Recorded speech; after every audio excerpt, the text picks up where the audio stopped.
performing. I just want to say thank you and keep doing you. Keep being the honest podcast problem that you are. Take it easy.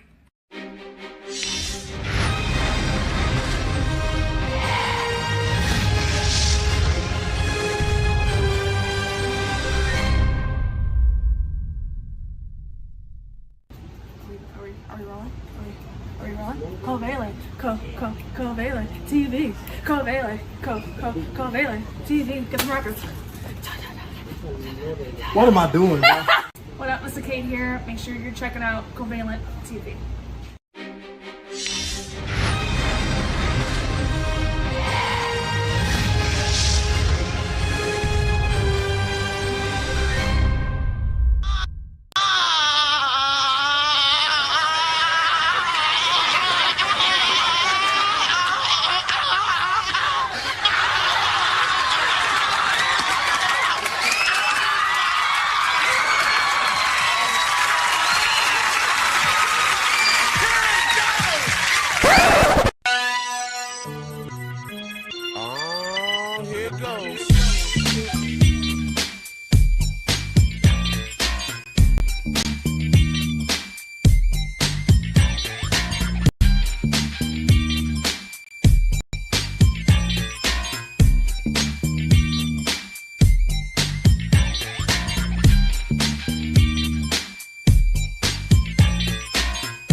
Oh, man. Ladies and gentlemen, it is time to bring it. It is time to bring it.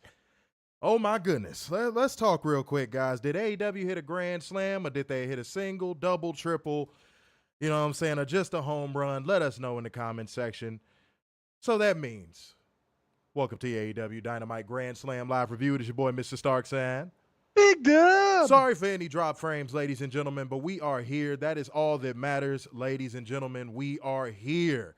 Now, I ain't gonna lie. I told Werner just literally right before we went live, we got to bring it, man. And I stand on that wholeheartedly for a very, very specific reason, guys. Because come midnight, guys, it will be the 1-year anniversary of my mom's passing. And Gotcha, bitch. I had so many words prepared to say to every single one of y'all in front as soon as I got in front of this camera, and they all left me, because to put anything into words when it comes to my mom and how amazing she was is very difficult for me. Let me cut this alert box off real quick.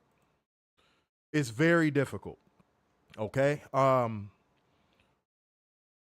amazing woman, a supportive woman, somebody who personally was my biggest believer my entire life. Okay. And damn, I really had the words, and I'm on camera. I can't get them out. Somebody who is pretty much in every single stream possible. Was always interacting with everybody. If you knew, you knew. Damn, I really don't have the words. That's crazy. That's crazy. Guys, I had everything I wanted to say, and I got here, and I don't know what to say.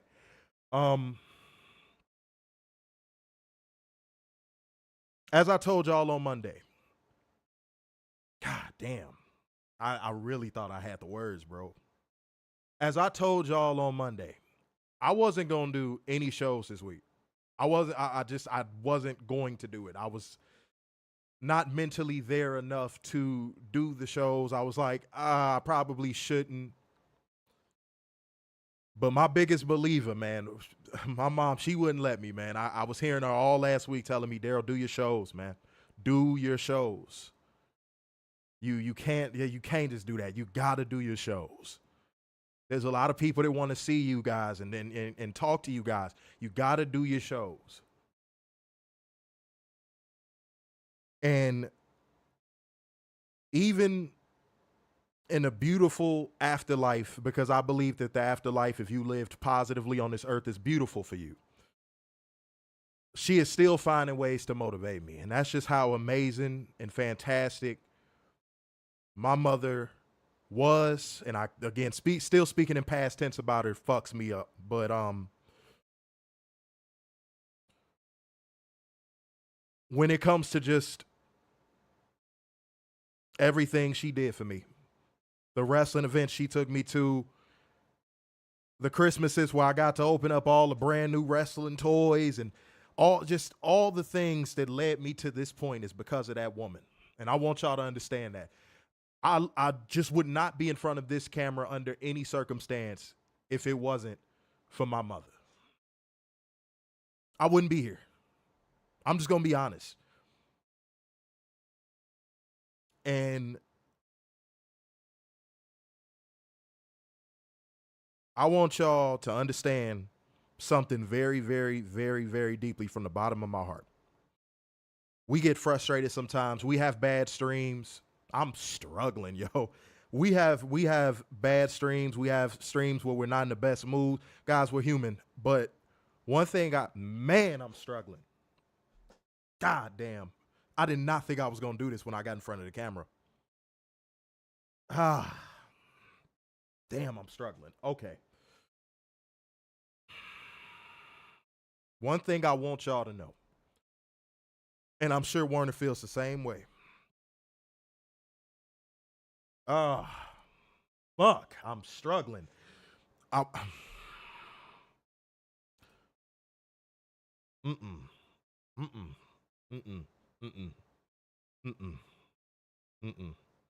Gotta hold it together. I want y'all to know. I want y'all to know that if either one of us died tomorrow, we love the fuck out of y'all, man. We love the fuck out of y'all, man. I mean that shit. I mean that shit with every fiber of my being. Guys, we have done this sick. In Werner's case, and I'm sorry, I don't mean to put your business out there, but I got to do it because people need to know the dedication. Werner did this homeless at one point. Homeless. I had a whole heart attack and came back the next day and did a show. Because I really love this shit for real, man. God.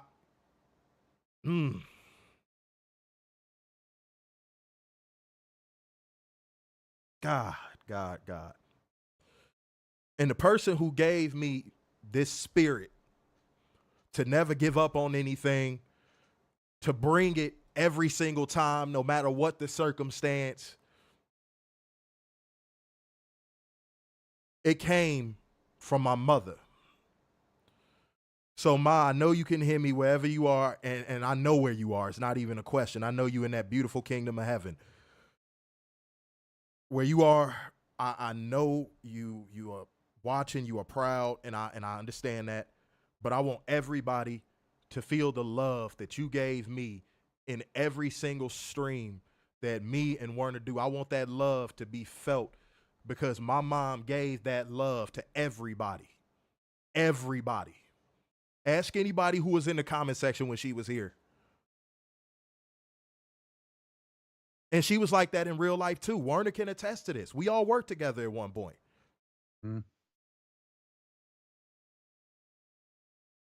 So I want to give that back to y'all in the only way I know how, and that is something that I knew I had the gift of since I was 4 years old, and that is entertaining and bringing my absolute best at all times. I love y'all. Ma, I love you. I miss you so much. I miss you every day. I miss you every day. And as you used to say, I love you more than anything. And we are going to see each other again. And this time I'm going to do a show in front of you. I still feel bad for kicking her out one time because I was like, Ma, you know, I got to focus. I wish I would have let her stay here.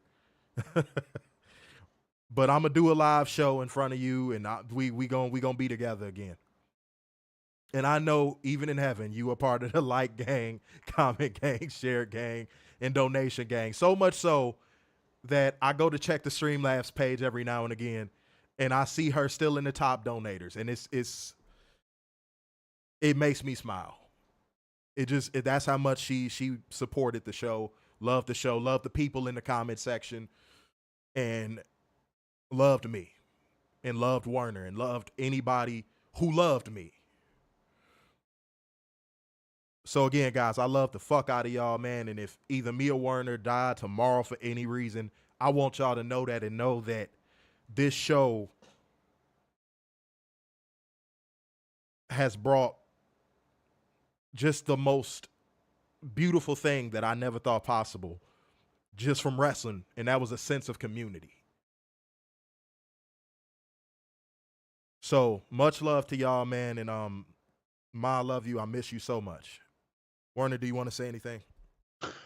I miss your mom too. I mean, your mom was such a kind, warm-hearted lady.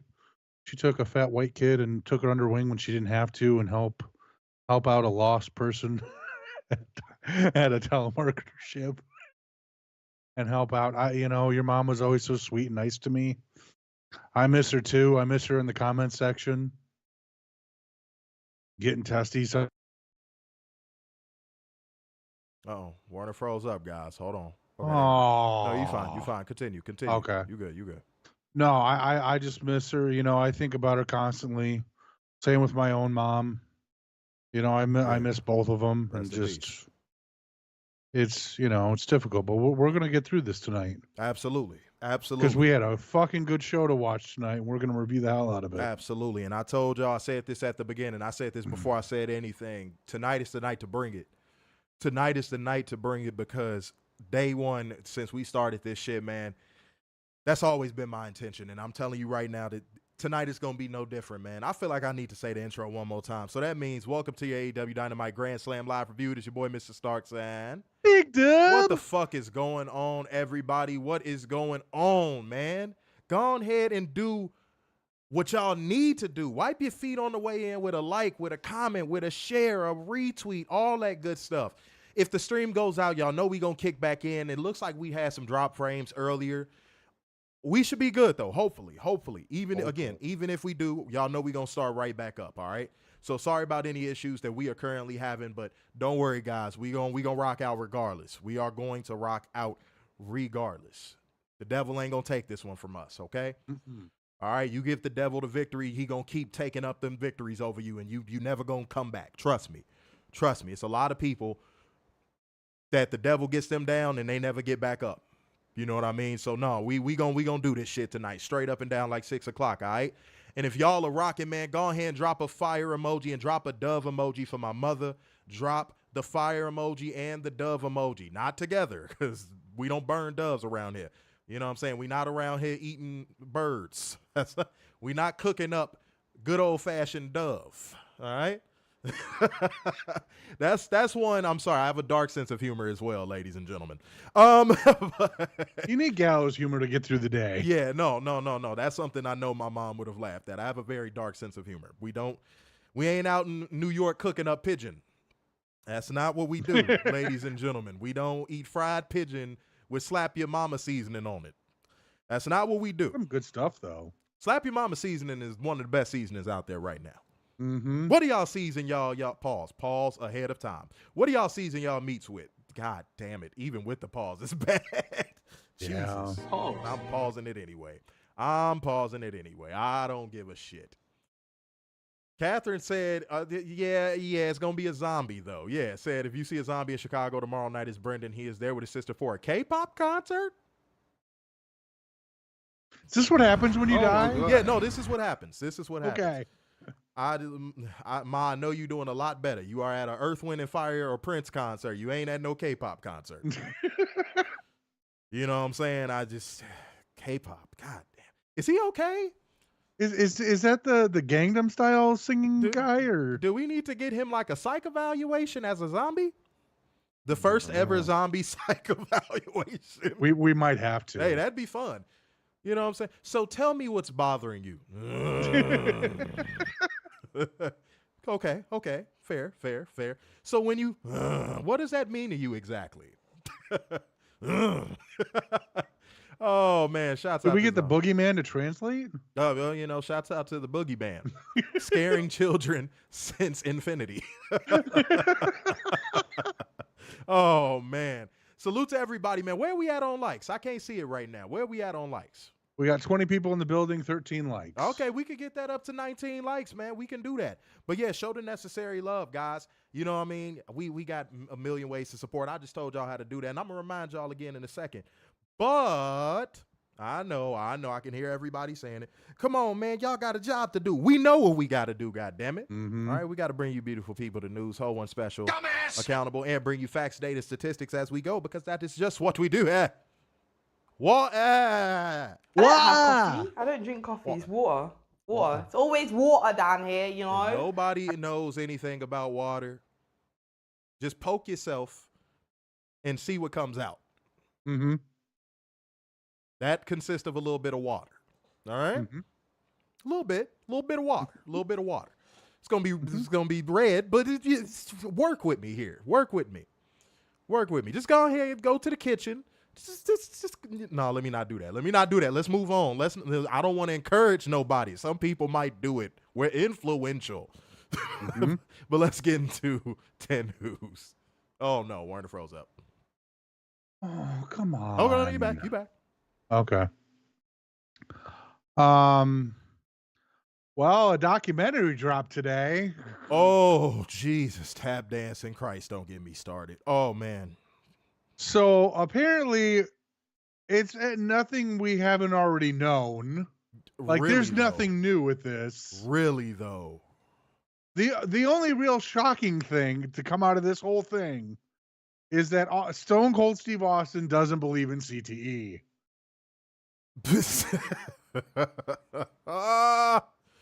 Well, actually, I don't believe in camel concussions. He sounded like a damn conspiracy theorist. I was like, dude, if you don't go on the Alex Jones podcast and call it a fucking day, homie. That's for sale, actually. Is it? Oh, yeah, because he got to pay back the Sandy Hook people. Yeah. Yep. But when Stone Cold said that, I said, dude, the amount of people you have lost to CTE, and for you to say that, not only was it a dick thing to say, it was just patently false. It was just, let me tell you something. One thing about what Stone Cold said about CTE, y'all about to laugh. That was the most CTE thing you could possibly say. To say that CTE isn't a real thing is the most CTE riddled thing you can say. What the hell is brain damage? I don't know. So Stone Cold, let's do this. If you get knocked in, I'm going to use my mom's term. If you get knocked in your beanie, that's what she used to call men with bald heads. She used to say they had a beanie. That's so funny. It used to make me laugh every time. If you get knocked in your beanie with Werner's favorite, a baseball bat, you just think you going to be all cool in the gang, huh? Nothing's going to happen. You just going to remember your birthday. Mm-hmm. You going to remember your passcodes. Mm-hmm. You going to read a book. It's going to be a good time. Brain damage don't exist, y'all. No. Brain damage because don't Stone exist. Cold Steve Austin made it disappear. And that's the bottom line. Because Stone Cold said, are you Stone Cold, man? See, okay, when people ask us, I've had somebody actually hit me up in the DMs and be like, when you guys say bad faith takes on the show, what does that mean? There you go. That right there. There's your example. There's your motherfucking example. Boom. Stone Cold saying CTE is all a figment of our imagination. Yep. I'm paraphrasing, obviously, but he essentially said that. Okay. Now, Werner, I think we're going to spend a little time just talking about the Vince thing alone. I'm not going to lie to you, bro. There's just one more thing I want to bring up. Go ahead, because if you think if you're about to say what I think you're finna say, let's get into it. Go ahead. Him saying that The Undertaker wasn't concussed and that he was traumatized from the shock of losing the streak. Yeah, Vince McMahon said it was psychological shock. Yeah. Sir. Hold on. Sir. Again, when you ask us about bad faith takes, Boom. Right from And the isn't there horse's footage mouth. of him collapsing backstage as soon as he got through the curtain? While smiling, by the way. Homie, let me explain something to y'all. That's not why I thought Werner was gonna go with it. I might get a little pissed, and I told myself, but tonight we bringing it, so I don't give a fuck. I told myself I might get a little pissed bringing this up because, funny enough, this was something me and my mom used to talk about all the time. Sometimes we talk about wrestling just randomly, and anytime the Chris Benoit thing would come up, me and my mom, we would both agree that if you think all of that head trauma he received didn't play a part in anything that happened that day, you are a dumbass. Mm. For Vince to get on that punk ass, bitch ass documentary, that bunk ass documentary, and say, oh, well, sometimes people just go nuts. I said, are you smoking that shit, homie? Are you smoking that shit, homie?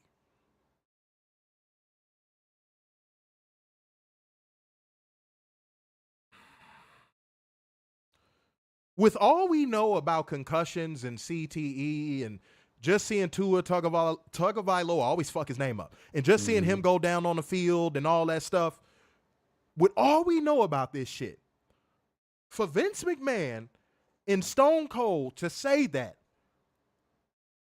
because I feel like it's okay to say his name now because it's a direct address.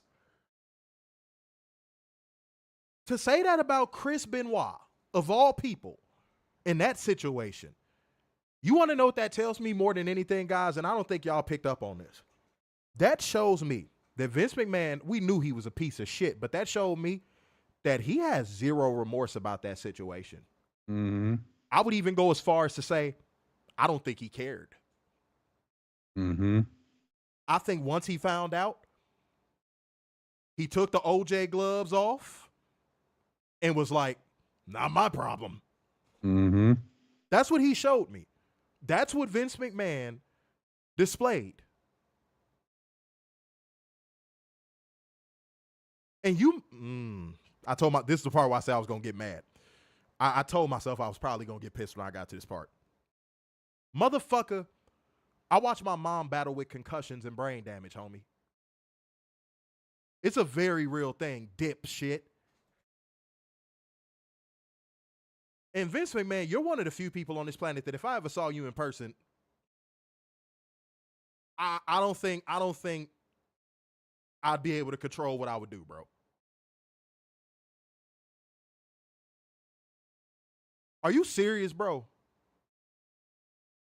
Now, I want to wrap this one into a bow. I want to make sure that I'm bringing this one in because this is something else that I don't think y'all picked up on either. Me and Werner just talked about this on Monday. We just talked about this on Monday. Get ready. We said all of the stuff that they are doing and these people that follow Vince McMahon and protect Vince McMahon are doing is a product of a culture. Mm-hmm.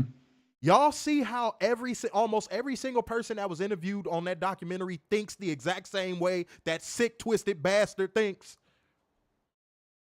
Did y'all notice that? Did y'all notice that?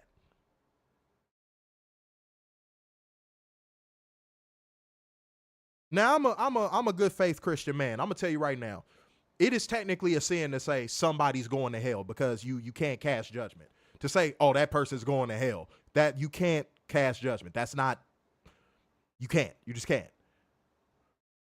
But Vince McMahon is definitely one of the few people on this planet where I look at him and I go, dude, you're going straight to hell. As my mom used to say, do not pass go, do not collect $200. Mm-hmm. You are going straight to hell, dude. But the air of almost just smugness, just smugness, like, oh yeah, Chris Benoit, he just went nuts. Really? Really, bro? Seriously? To wipe your hands of that on a Netflix documentary, how many years later? It was almost like he felt a sense of finality. Like he was just like, well, now that I've gotten that out of the way. You could tell he's been waiting to say that for years. Didn't it come off that way? Did anybody else see that clip? Same with the Owen stuff. Yes. Oh my God. Bro. He made the Owen shit sound like a business transaction. Mm-hmm. I'm not even joking. I watched it. I actually watched it. Go look at what he had to say about the Owen thing. He almost made it seem like it was a business transaction. Like it was like, oh, show business. Oh, well, what can you do? Mm-hmm. Show must go on. When this was the part that fucked me up because me and my mom would always talk about the Owen thing too. The most recent time we talked about it was, I want to say it was like April of last year. Because I was telling her, because that was when the whole stuff came out about the Dark Side of the Ring, where they essentially used what was equivalent to a fucking book bag clip to harness a fucking 270-pound man. But I bullshit you not, y'all. I bullshit you not. This man said in no uncertain terms, yeah, we paid Martha. You know, Martha seemed happy with it. It is what it is. And then we found out the company was negligent. We sued them, and that was that. I said, dude, are you serious? Are you serious?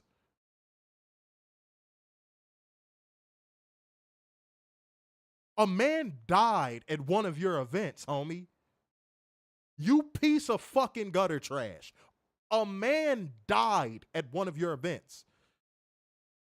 And then he went as far as to almost make it seem like Brett was kind of sitting on a high horse when he was, you know, basically scolding Vince for continuing the show.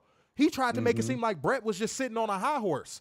And I'm like, are you, what, dude? You took Owen away from his family, bro. How dare you act like, oh, people were just being high and mighty about it. What? Hey, Vince, get fucked, bro. Seriously. How sick can you be? I had to watch that live, homie.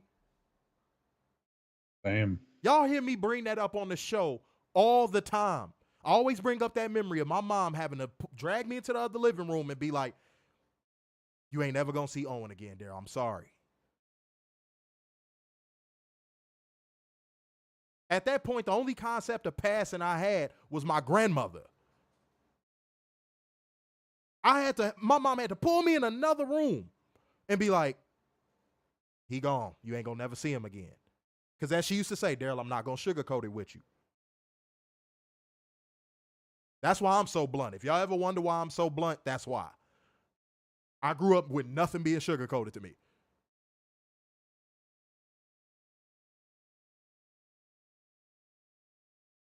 Yo,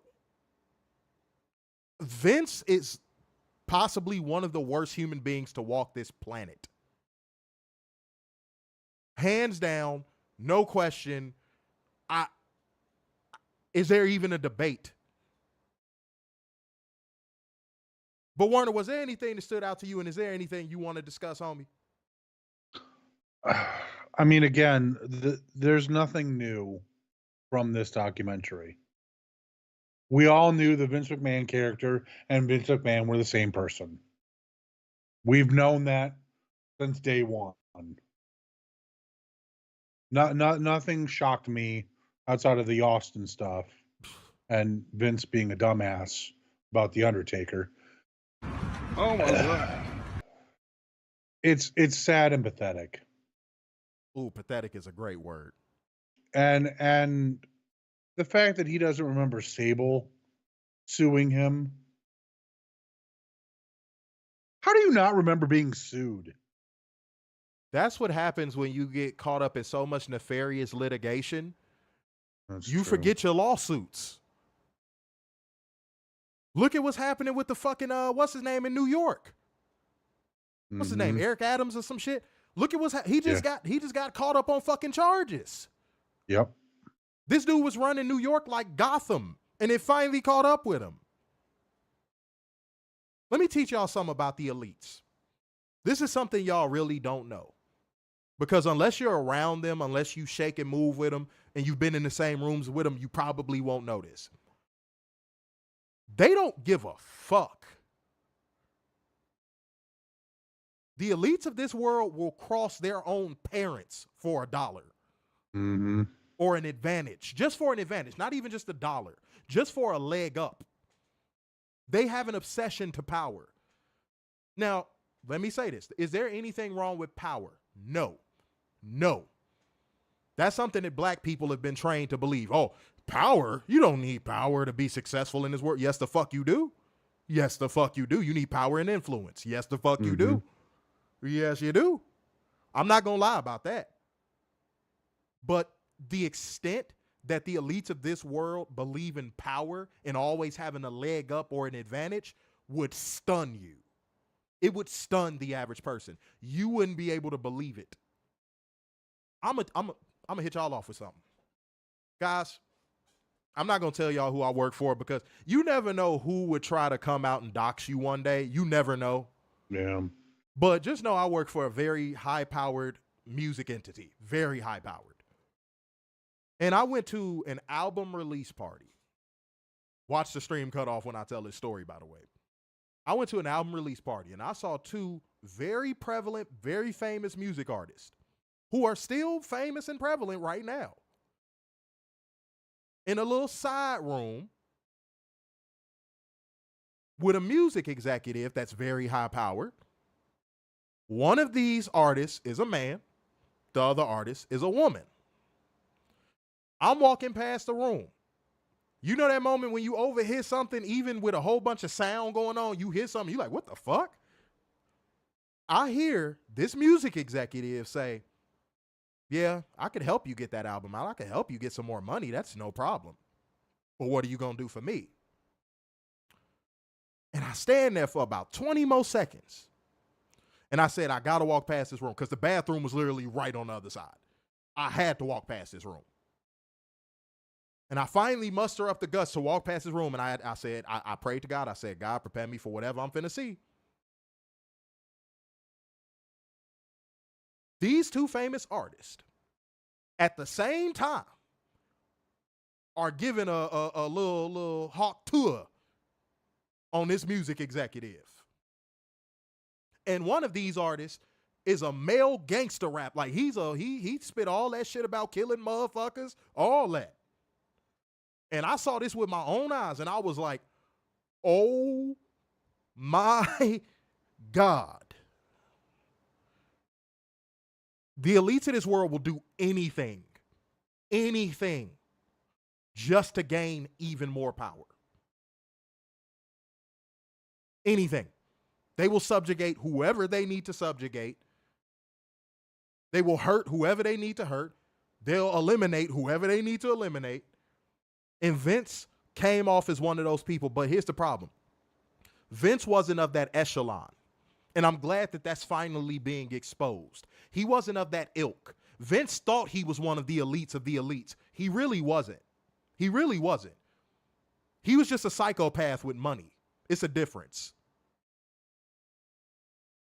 Just how in the streets a motherfucker say a lame is still a lame.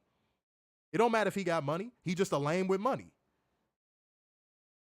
That's like how some women, they'll fall for a nightlife promoter, and I'm like, he's just a lame with connections. That dude is just a lame with connections. Most nightlife promoters are lames with connections. I went into the Chicago nightlife industry and shook it up. You know why? Because I wasn't a lame. Now all these motherfuckers care about is, oh, who can I partner with? Who's going to sponsor my event? They can't get nothing on their own. They got to partner up with 3-4 people just to pop. They can't get nothing on their own. That's Vince McMahon. Think of all the people he had to step on just to get to where he is. And I'm sorry, I don't mean to drone on, guys, but one last thing I want to address. Here's what made me laugh. Because this was actually new information to me. I did not know this. I'm going to be honest. I had no clue. I had no clue Vince McMahon was saving his allowance that his dad was giving him out of the company to buy the company. I didn't know that whatsoever. That was brand new to me. So that made me say, all of these people that have said over the years, Vince McMahon is this self-made billionaire, tyrant, empire-leading, industry-leading man, right? The dude was using the allowance his dad was giving him while working for the promotion to buy his dad out. And in his own words, he would have did it. He would have put a literal knife in his dad's chest to get the company if he really wanted it. And he told Shane to do that to him over a creative pitch. Mm-hmm. Over a creative pitch. Now, where are all the people that on that one stream when we said we don't think Shane has anything to do with it, we think Shane was a victim of Vince? Where's all those people that said, no, I think Shane was involved? Where y'all at? Because a few of y'all was like, no, I think Shane might have been involved. And I was like, nah, I don't even get that vibe. Nope. Remember we said that? That documentary proved us right. Why do you think he left in 2007? Probably. Same with Linda. Only person that stayed was Steph. Werner, we skipping over one gigantic nose here. And Triple H, yeah. No. Stay with me. Why do you think Triple H is in the position he's in? Yeah. He didn't question the culture. Yep. He was complicit, drones. As much as y'all drones don't want to fucking hear that, Paul Levesque was complicit. Everyone who was complicit with that bullshit is still with the company. Why do y'all think we thought it was real funny style when Stephanie stepped down? Why do y'all think we found that real funny style? It was random as hell.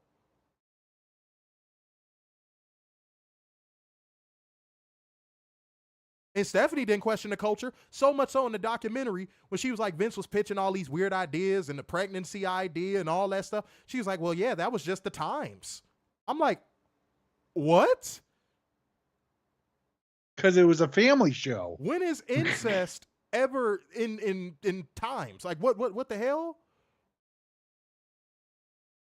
Look at all the people that are still Bruce Pritchard,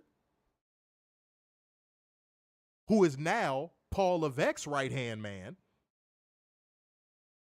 Ronda Rousey was right. A lot of people were shitting on Ronda Rousey, but Ronda Rousey was right. Mm-hmm. She said, I don't have a reason to believe anything's different with Bruce Pritchard there. I don't have any reason to believe that Vince McMahon still ain't calling the shots as long as Bruce is there. Did she or did she not say that? No, she said that. Now, I knew this was going to be a lengthy topic because, I mean, this is a hot topic. We got to talk about it. But if y'all want to get inside the mind of a psychopath, go watch that. Mm-hmm. If y'all want to go into the, ooh, Werner, I'm cooking, baby. Let's do it. If y'all want to go into the mind of a dangerous, terrible, down low culture, watch that documentary. Look at the delusion that every single person in that documentary has, except for Shane and Brett. Everybody else was talking like they were brainwashed. That is the culture. Now do y'all believe us? All you WWE defending motherfuckers. Now do you believe us? Go ahead, Werner. What's to say it's still not going on? It's just very, very quiet. It is. It is. I'm sure that was a part of Vince's exit strategy. Like, Paul, if you talk, motherfucker, if you talk, I'm going to have you handled. Y'all, I better not hear, boy. You think that, man, be for real. You think that wasn't arranged before Vince stepped down? Probably. But, man, come on through, man. Marlo hit the Cash App. Shouts out to Marlo. Let's keep these donations rolling in, man. Well, let's keep a good energy, y'all. I want to keep a good energy in the stream, and the best way to do that is to support the stream. Support your boys, man. Like gang, comment gang, share gang, donation gang. I got to go through all these comments, and then we're going to go to the next segment. And I got to go through the super chats first. Sorry, guys. I just, as y'all can see, this was going to be an emotional show. This was going to be a fiery show. And I know y'all love this good work. So, hey, man, much love to y'all for being patient. Much love to y'all, man. All right. Let's see what we got.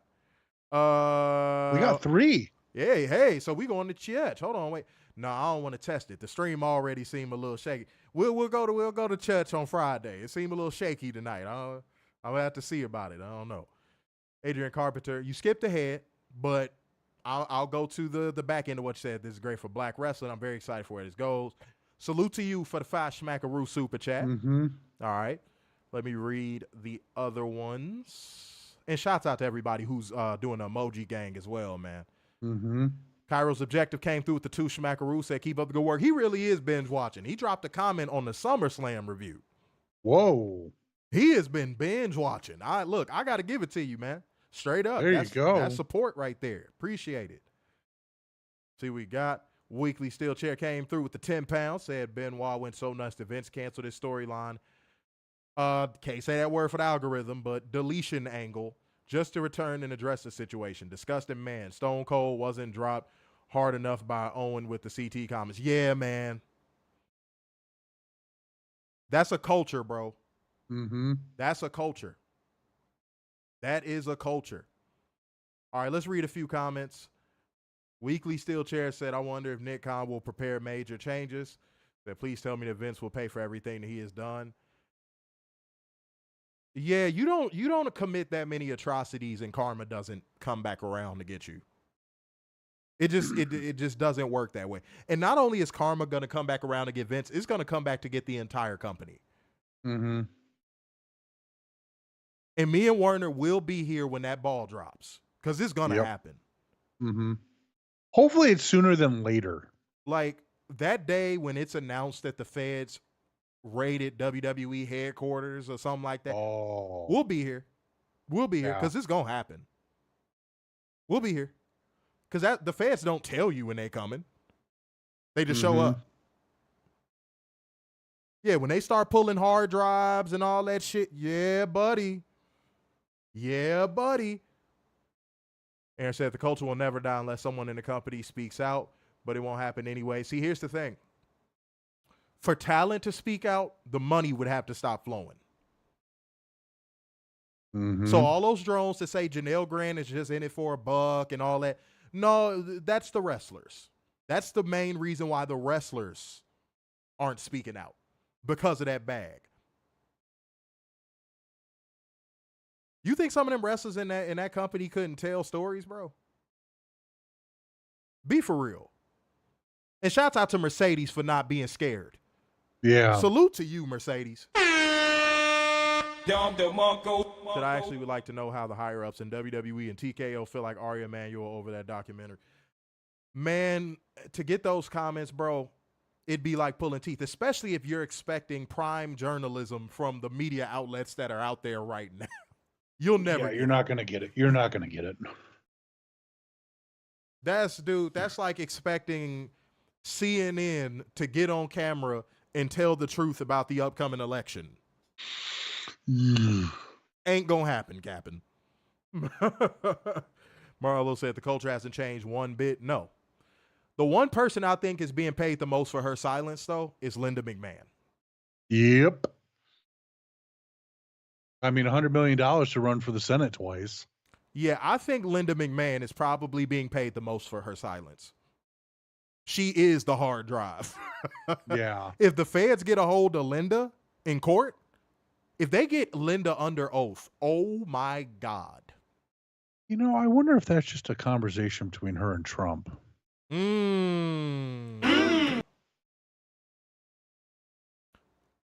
telling you right now, ladies and gentlemen, that's the biggest hard drive of them all.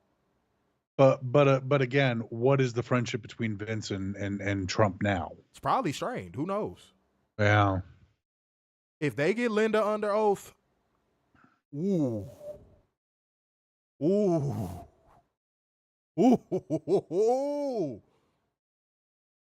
Now, it has to be in this order. It has to be in this order, though. They have to get and compile the evidence first. So that way, if Linda does lie, they could cross-reference. So I want them to get the evidence first. So that way, when they do get Linda under oath, they're going to be like, we got this shit, right? Mm-hmm. So if you thinking about lying, don't do it. See what we got. Say, if this is just confirmed, well, I thought Vince a complete shithead. Yeah, shithead is it's just such an understatement for him. Mm-hmm. That dude is actually a demon. Like, something is wrong with him, bro. Straight up. Salute to everybody, man. 157 people watching across all platforms. I need y'all to go ahead and continue hitting that like button, share button, give us a retweet. Support the stream, man. Support your boys. Hit the donations, man. That's essential too, man. Essential. And drop a fire emoji if you rocking. Now, I noticed when we started talking about the Vince topic, we lost some people on YouTube. So either the algorithm didn't like that, or we had a couple curious drones in here watching, and they were like, I don't want to hear this. And speaking of everything's alive, Vince is a hero. And speaking of the drones, ladies and gentlemen, it is time to get to the portion of the show that y'all know, y'all love, y'all put y'all top hats and monocles on for. Y'all bust out the Monopoly board with no dice because y'all can't afford it. Guys, if y'all know what's coming up, go ahead and drop that bang, thang, thang in the comment section. But even if you decide you are not going to, I'm going to tell you bastards anyway. It is time for us to hold one special. Dumbass! Accountable. It is time for drone accountability. Lego. This is from Twitter. Context. Somebody tweeted a picture of their kid happy. Jey Uso won. Bro, did we just come off a Vince topic and you like, somebody tweeted a picture of their kid happy? God damn it, Werner. Jesus Christ. Read the daycare. Go ahead, man. Anyways, they retweeted a video of how happy their kid was that Jey Uso won. Oh, Jesus Christ. To which Jaron Small Afro Walker, yes, that is his name. Homie. Yes, I will send this to you. What? Yes, I will send this to you. Oh, God damn it. He says, and I quote, "Oh, are you ready for this?" No, I'm fucking not. Jay is dead ass this generation's Jeff Hardy. If you don't stop. No. Maybe in DUIs, yeah.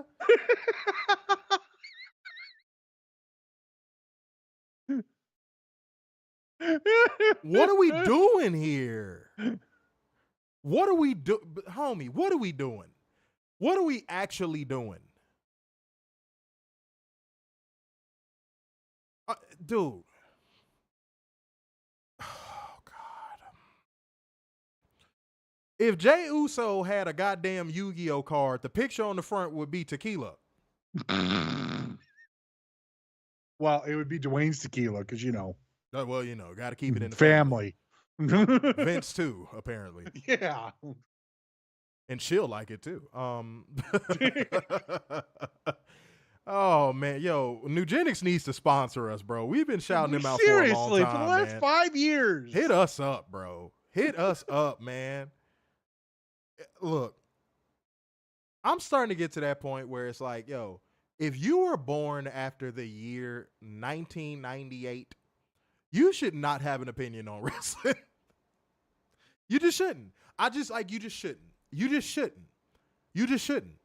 You saw the worst top guy of all time be on top. Then you saw the second worst top guy of all time be on top. And then the little bit of back end you lived through the Ruthless Aggression era, it was going into the PG era. Anybody that was born after the year 1998 should not be allowed to have an opinion on professional wrestling. Y'all have some of the worst takes I have ever seen. Warren, I don't even need to know the age of that person. There's no way they were born anything before the year 1996 saying that stupid shit. There's no way. There's no possible way. None. Dominic said Small Afro is a part of YouTube's Vibe group. They work closely with WWE, so take what he says with a grain of salt. He's biased. He's a drone. Why are we so afraid to call people what they are? Seriously. I've never walked through the park and saw a duck and be like, look at that pigeon. Like, no, it's a duck. It's a fucking duck. You just, I love how he gave the description of a drone and just didn't call him a drone. Yeah. And Vince will like it too.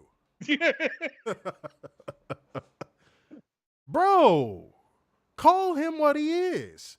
You basically just said he has an inside track with WWE, so he's incentivized to always praise everything WWE does. Not only is he a drone, he's a compromised drone.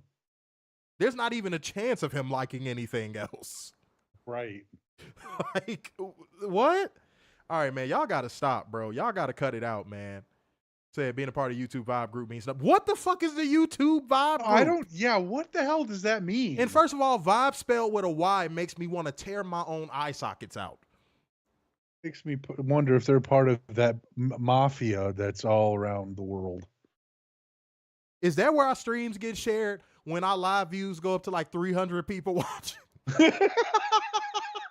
Is that where it is? In the Vibe group? Lord. Oh, dude.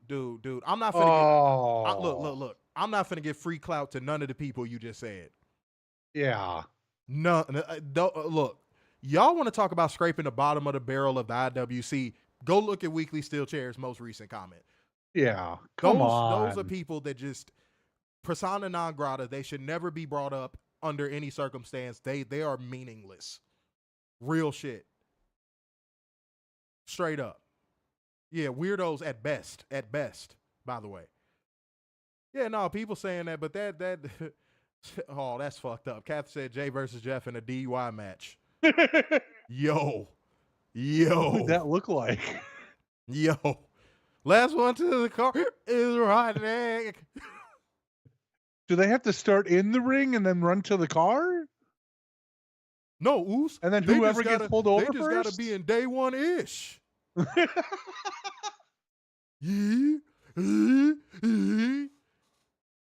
then they'll get locked down in the USO penitentiary. Yeah, exactly, motherfucker. It's just me, Oos. Yeah, because you in solitary confinement. Good God, man. Y'all drones annoy the shit out of me, bro. Speaking of which, it's time for me to hold one special. Dumbass! Accountable. And then I have one more thing I want to address before we light the fuse. But this one comes from screen name Underrated Dom. Oh, gee. Underrated Dom.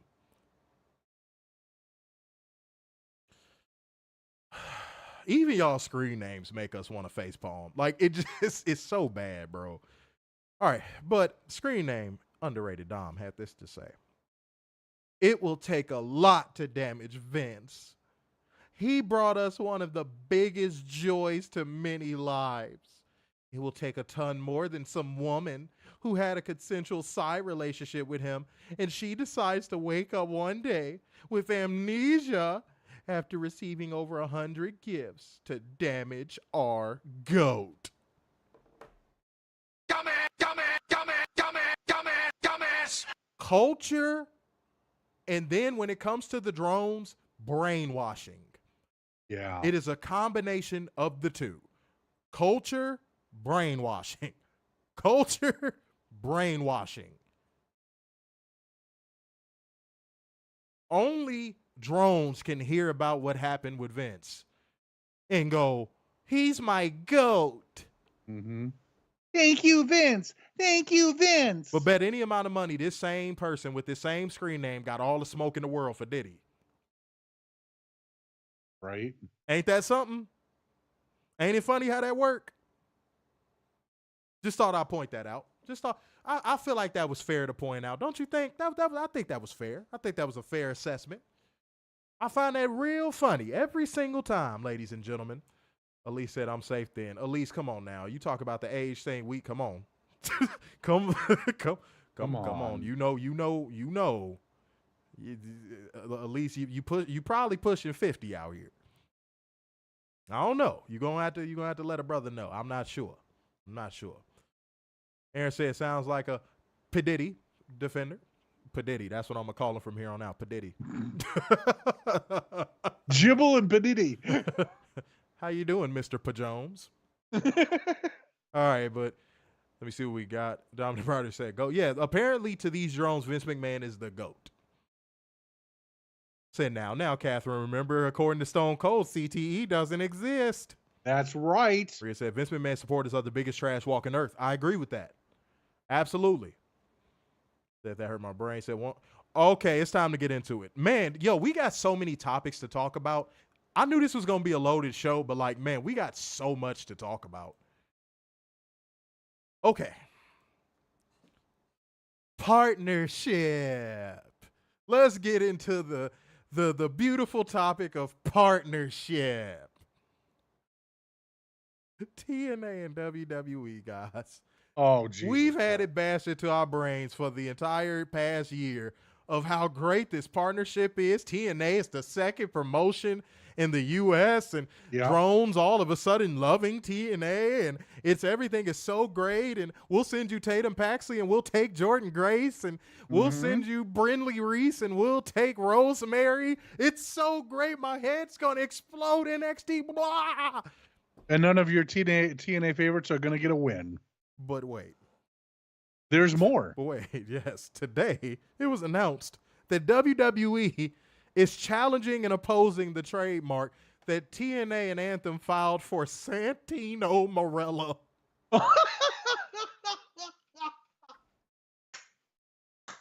Partnership. Hollywood. That's hilarious. Oh my God. Oh God, I'm crying. Oh my God. Wait, didn't Santino try to get it himself like a year ago and he got it? Oh God, apparently it lapsed then. Because that's authentic news. You can look it up. Oh, I believe you. Partnership.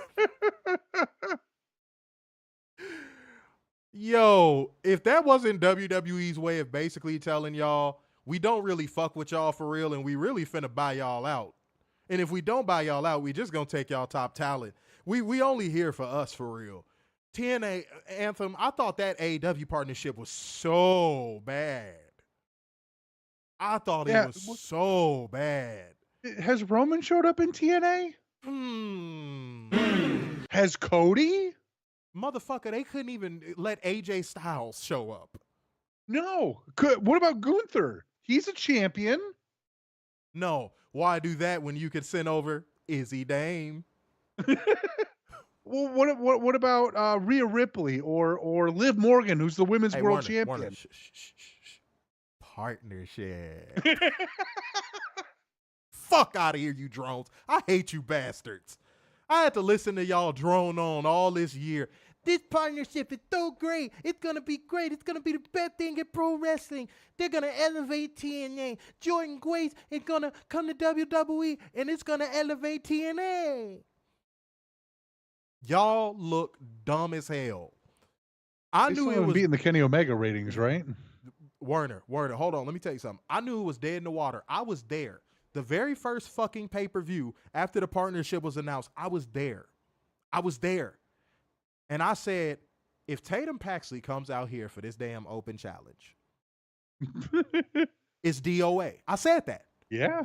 My videographer was with me. I leaned over to my videographer and I said, if Tatum Paxley comes out, that's going to let me know that this is DOA. And guess who came out? Because you know what? That would have been the perfect moment to send a Rhea Ripley. Mm-hmm. That would have been the perfect moment. That would have been the perfect moment. Imagine if Rhea Ripley would have shown. I don't care if it would have ended in a Dairy Queen. Like somebody comes out and shoots an angle. That would have been fine. Yeah. But just imagine Rhea Ripley showing up and working Jordan Grace at a TNA pay-per-view. And she was still champion at that time, by the way. Mm-hmm. TNA is like that one person in the hood that always gets finessed, but they have absolutely no clue that they're being finessed. Y'all know that person I'm talking about. Okay, so come here, Leon. All right, so what I'm going to do is I'm going to give you this 20. You hand me back 50. I'm going to give you back 10. And Leon goes, oh, yeah, that's fine. That's great. Motherfucker, he just gave you 30 and you gave him 50, dumbass. That's TNA right now. TNA is getting finessed, homie. But Anthem is WWE glizzy smugglers, so this partnership isn't going to end until WWE cuts it off. Mm-hmm. But AEW was so bad, right? Partnership. Unhinged Tony Khan. Partnership. Loved those promos. They were great. They were great. Those were on. Go ahead. No, go ahead. No, those were amazing. I don't think we appreciated the greatness that were those promos until now. Yeah. Like, I went back and watched them like a few months ago. I was like, man, this was really good. Yeah. Like, that Tony Khan I like. I was like, yeah, I fuck with yeah. that. Weekly Where's that? Wait, Can we put that Tony Khan on TV every once in a while? That wouldn't hurt. Fuck it. Why not? Said they don't even send Ethan Page. Talk about a partnership. Weekly Steel Chair said, I hate the partnership between TNA and WWE. Honestly, it makes me sick. I especially hate that TNA can't even be credited for their own hard work to get sellout crowds. That's all on Anthem. Oh, dude. Yeah, oh, God. WWE drones taking credit for the buildings that TNA has been drawing. No, that was Scott D'Amore's leg work that's done that. Yeah. And now that's going to go away. No, Weekly Steel Chair, you bring up a great point, homie. That was all Scott D'Amore's leg work. Mm-hmm. That makes me so upset when I see that, bro. No, that's a phenomenal point. That's a good shout. Yes, man. Yes, absolutely. Weekly Steel Chair said the only negatives the AEW TNA partnership had was that it was COVID, and 2, we didn't get Omega versus Alexander. They didn't let it grow. No, they cut that shit off. For some reason, the executives in TNA got all fucking butthurt. But partnership. It's fine if you poach all our top talents and only send us Izzy Dame and challenge trademarks for fucking Santino Marella. Are you serious? But now y'all are seeing the tangible beginning of the end of that partnership. Mm-hmm. I'm pretty sure it was already some chatter happening behind the scenes about it. But now y'all are seeing the beginning of the end of that partnership. They challenged the fucking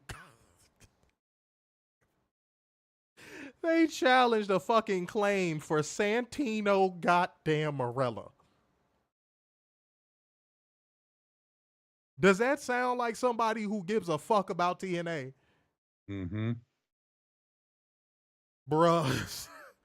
When I saw that come across, I couldn't do nothing but I was laughing for a solid 2 minutes, bro. Now, next thing, and then I promise we gonna light the fuse. It was a lot of news that came out today, weren't it? It was a lot. Yeah, it was. It bored today. This one was extremely funny, Werner. Let's talk about this. Let's chop up some game and have some laughs, shall we? Guys, WWE Raw on Monday did a 1.3. Now let's stop this real quick. That means they lost 229,000 people from just last week. Yeet. Sounds like to me, Jey Uso and all these people y'all cum guzzle ain't the draws y'all think they are. Mm-hmm. Sounds like to me, WWE is starting to become cold product in front of our very eyes. But we had to go up against Monday Night Football. There were 2 games. That was the next and thing. then Hold on. That was the next thing I was finna get into. And I want you to talk about this with me too. That was the next thing I was finna get into. Okay. Then why doesn't AEW get excuses when they go against primetime games? When AEW on Saturday is going against primetime college football, why don't they get that excuse? Mm-hmm.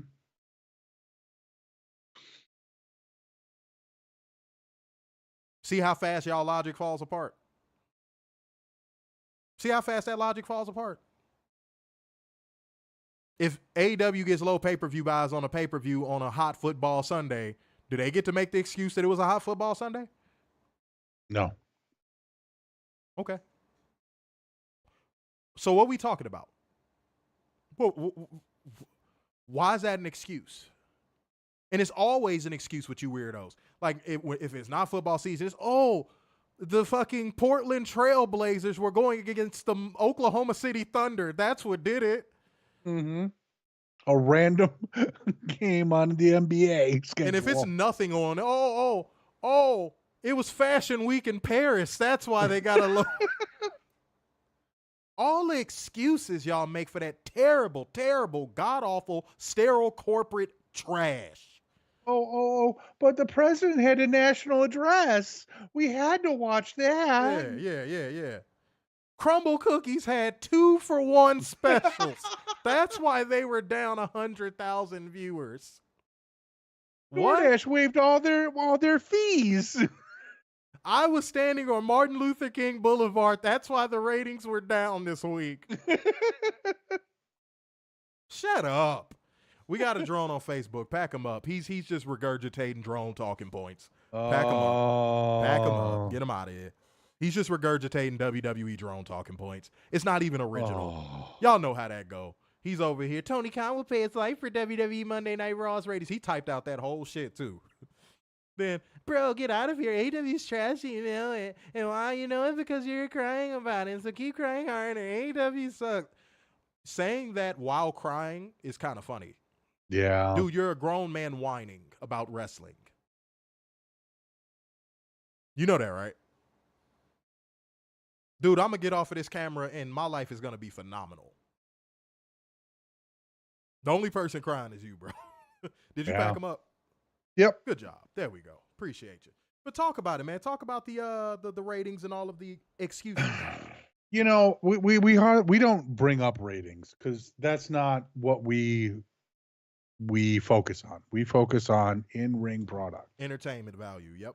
Entertainment value. Mm-hmm. But we all know what's going to happen. We know next week they're going to pop a rating. They're going to be at 7, 8 probably. Mm-hmm. Then go back down. Then come back up. It's par for the course during football season.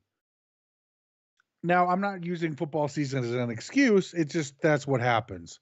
But the thing is that WWE is cold product, and I would not be surprised if WWE loses another 200,000 next week. Well, it was another 2 games on Monday Night Football. Actually. What's up? Yeah. Yeah, no. Yeah, it is. I know. Yeah, there's actually 2 games next week. I know. That's why I said it. Yeah. So what I'm telling you guys is this, man. Don't let them get off that easy, bro. That's all drones are gonna do. What that guy just came in here and did, that's all drones are gonna do. Whine, bitch, moan. All from their grandma's basement while doing it. It's pretty impressive. It's impressive stuff. You know what I'm saying? If you enjoy what you enjoy that. That's something we've always said. Mm-hmm. But to come over and be like, this thing fucking sucks because it's not the thing that I enjoy. Fuck off. Yep. There's women that like housewife shows and home renovation shows. Do I go over them and be like, yo, fuck that, but Fresh Prince though? Or WWE. Like how many? No, real talk. No, let's stop playing for a second. Real talk. How many people do you see actually do that in real life? None. Only more specifically, only with WWE drones do you get that level of just whataboutism. Mm-hmm. Well, what about the rating, WWE? What about the... Guess what? Them ratings is tanking, and soon enough, the attendance is about to do the same thing. Mm-hmm. Because if y'all want to talk ratings and numbers and attendance and all that stuff, if y'all want to talk business, there's this little thing in business called trends. Y'all know that, right? Werner, I'm going to test you, bro. If you answer like a fourth grader, I'm going to cut you off. In the business world, what are trends? Trends are what they show, like forecasting. There you go. You know what's going to happen in the future. There you go. What's going up and down. In WWE's trend, if we had an arrow, what color would it be and what direction would it be going? Red and down. So it may not be an immediate impact. If y'all have never looked at a graph or anything like that in y'all life, because I doubt any WWE drones have ever looked at a business graph. But if y'all have They're not smart enough. Yeah, if y'all have ever seen a business graph before, most downfalls of certain things in any company, in any stock, in anything, it's not immediate. It's not immediate. It's not the arrow is just here and then it just takes a 90-degree plunge. That's not how business works. No, it's going to be gradual. Oh, God, I'm using too many big words for him, Werner. Let me slow down. Uh-oh. Let me slow down. It's not going to be real fast. Zoom. Does that help? There you go. It's not. It's going to take time just like it did before the pandemic. It is. You want to know the only thing keeping WWE alive is the drones and their social media presence. Mm-hmm. And the drones carry the social media presence. Which I argue that all the time, because if you go to their YouTube page, like, yes, they have a lot of subscribers, but they don't have retention rate because they don't watch the videos. Like if you have 80 million people or 100 million subs, right? You should be getting what? At least 10%. At least 5. Yeah, 10%. That's what most algorithms are. You reach at least 10% of your audience. Yeah. And okay. So the last video that WWE put up 8 hours ago, 54,000. 8 hours ago? 8 hours ago. And how much you say? 54,000. That's not even, I don't even think that's a percent. The next one after that is a full match between Io Shirai and Raquel Gonzalez at TakeOver Sit and Underdeliver. That was actually a good match, though. I ain't gonna lie. 49,000. Wow. Which also lends credibility to something I say all the time. A lot of the love that WWE drones pretend to have for certain wrestlers, I always say the love be so fake. They just be wanting social media clout. You know, like posting the Jey Uso and New thing under Natalia's post. Real quick. Roman Reigns. Boreman The Lanes. Golden Goose. Yeah, Boreman Lanes. Yes. Boreman Lanes. 72,000. 13 hours ago. Yeah, again, they're not even reaching a percentage of their audience. The love is fake, bro. The love is fake. They only defend it because it's what they grew up watching. Those numbers tell me that. That only confirms what we say on this show all the time. The love is fake. I agree with Werner. If they really love WWE as much as they claim to do, they wouldn't have a video on their channel that would be under 3 million viewers. At least. It's fake love, bro. There's nothing close to 1 million. Yeah, it's fake love. Yeah. We say this and I'm all like the 8 time. days ago already. They only do it, bro. I'm telling you, they only do it because it's what they grew up watching. They've been conditioned. They have fed brain. Nando said the drones have nothing original to say. They are tapped out. Yeah, that's why we packed up that drone, because he was just repeating the same talking points you see drones say all the fucking time. He was saying nothing original. I challenge you, drones. If there's any drones watching this right now and you stewing and your face is turning red, I challenge any one of you to say something original. If you're watching this on playback, you could drop it in the comments. I challenge any one of you to say something original. And you know what they're gonna do? They're gonna do the same stuff and think they are original. Mm-hmm. Or go to sign language. Yeah. Yeah. Which then they think that's original too. No. Saying cry harder isn't original. It's corny, as a matter of fact. Because when you say cry harder, do you know by proxy that means you're the one crying? Mm-hmm. Like, they're not very intelligent. Statistics prove that, by the way. Mm-hmm. They're the least educated wrestling fan base. Yep. This is true. This is proven. Look it up. Mm-hmm. Look it up. Warner, he hit the nail on the head when he said they probably can't read a business graph. Mm-mm. Sorry. Oops. I'm college educated. My fault. Weekly Steel Chair said their number should be 25 to 30% based on subscription numbers that I know. I don't know what it is on YouTube, but I know with like Facebook, Instagram, and Twitter. I think Twitter is like even less unless you have the blue check. But like I think the baseline is like you reach 10% of your audience on Meta. And then I think on Twitter, if you don't have a blue check, it's like 3%. And then with the blue check, it varies. With the blue check, it kind of varies. Because I noticed we'll have some posts that it'll go viral, and then like other posts, nothing. It really varies. It kind of just depends on what the algorithm wants. Elon kind of broke Twitter's algorithm. I ain't gonna lie. But yeah, on YouTube they should be definitely reaching at least, I'd say 20% at least. And 20%, how many subscribers you said they had again? 80 million. Let me double check. But bruh, they shouldn't, dead ass. I'm a challenge y'all to do some math. What's 20% of 80 million? I'm about to challenge y'all to do some math. Sorry, 104. Oh, 104 million. Okay, well, what's 24? Yeah. What's 24%? God, what's 20% of 104 million? And you would think with all the drones and people they have, it'd be way higher than that. Mm-hmm. You would think with their India following, they'd have way more than that. I wonder if they just have WWE India. There you go. He put in the math. He said 16 mil. I think he put that for 80, though, if I'm not mistaken. But 16 mil. For 80, 22 Oh, he mil. updated it, 22. Yeah, 22 mil for 104. So basically, by baseline, if we're just using algorithm baselines, they should be reaching no less than 22 million people and getting 22 million views on every video they post. Mm-hmm. I don't know. Sounds pretty body to me.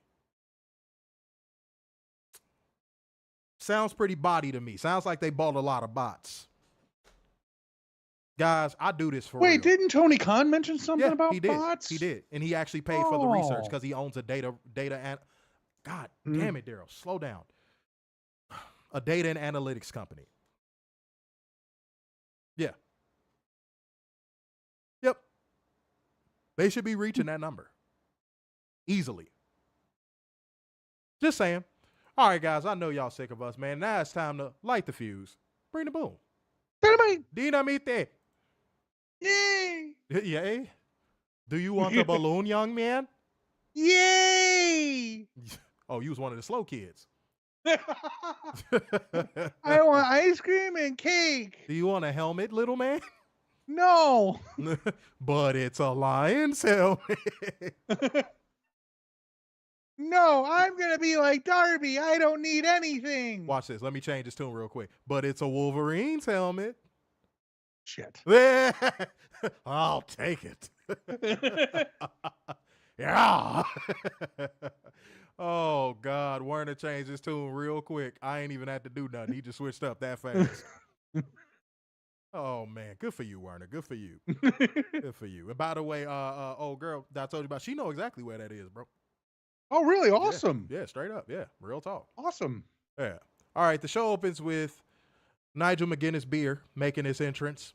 Mm-hmm. Confident that Bryan Danielson is neither here nor clear to compete. Bryan Danielson's normal music plays twice, but no American Dragon. So Nigel gets on the mic and demands referee Paul turn the count to 10, declare him to win by forfeit, and strip Bryan of the AEW World Championship. Turn the counts. And then, Warner, what happened, sir? It's the final countdown. All right, That was smart though. That was slick. Werner did like that. He texted me about it. His That loins was were slick. satisfied. His loins were very satisfied. They were with very satisfied, very happy. that. Very satisfied, very happy. Very mindful, very demure.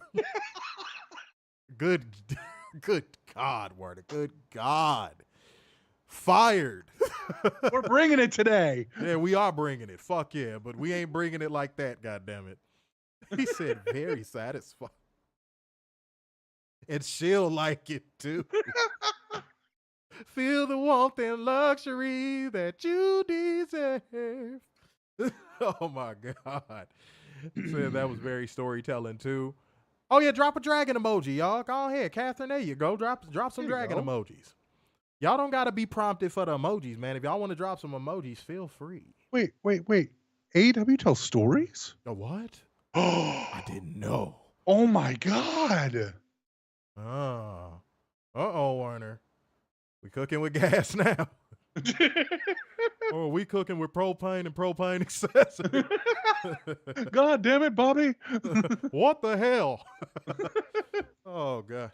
He said, there better be a cheerleader under your bed. He was holding the cheerleader outfit. He said, there better be a naked cheerleader under your bed. Yo, I'm a cow or whichever. I'm gonna watch King of the Hill as soon as I get off this. That shit funny as hell, man. Oh, God damn. Salute to everybody in the building and salute to Hank Hill. All right. We got Bryan Danielson going against Nigel McGuinness in what I consider the most Ring of Honor feeling match we've had since the original Ring of Honor folded. It was like these two guys never missed a beat. So y'all know what I'm finna say. Cheat code. Drop those controller emojis. There's some drones. Let me just put it that way. There's some drones that are going to think this match was boring. You know why? Because the wrestling had psychology and the storytelling was being done through the wrestling. Mm-hmm. This was a very wrestling heavy show. Mm-hmm. It was like Tony Khan was like, okay, I've had a balance. Let me have a wrestling heavy show. That's fine. One wrestling heavy show a month, that's fine. Mm-hmm. That's perfectly fine. And even then, you still had some stories. Mm-hmm. But this is a match that drones won't get. Let me put that in quotes.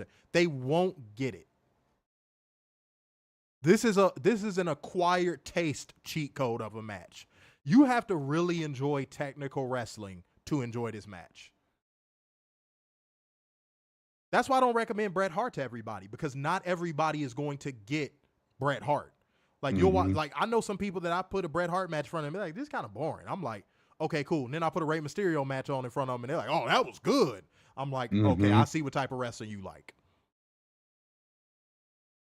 So if you're a fan of technical wrestling, you love this. Let me not even just say technical. If you're a fan of wrestling, you love this. Mm-hmm. But if you like hard cam style, flippy shit, this wasn't your match. It wasn't your match. It wasn't for you. Even down to the end where Bryan Danielson locks him in the LaBelle lock and Nigel McGuinness says thank you. I thought he said fuck you at first. Yeah, I thought he said fuck you. But Nigel McGuinness said thank you. Chef's fucking kiss, dude. Mm-hmm. Excellent match. I don't think the camera was supposed to pick that up, though. I don't think so either. Give your thoughts on this match, man. This was probably a few months ago. Tony Khan said he's going to book for the sickos. He sure did. This match was booked for the sickos. Yeah. Because I thoroughly enjoyed this. You know what? This was cinema tonight. This match was fucking cinema. Partnership. I had the feeling of going to the Bloomingdale Army Trail Road Best Buy and getting DVDs of Ring of Honor and watching those two go at it. Yeah. Oh, Mo, I like that. Mo said this was a Flair Harley Race type of match. Yes. Oh. Yes. Oh.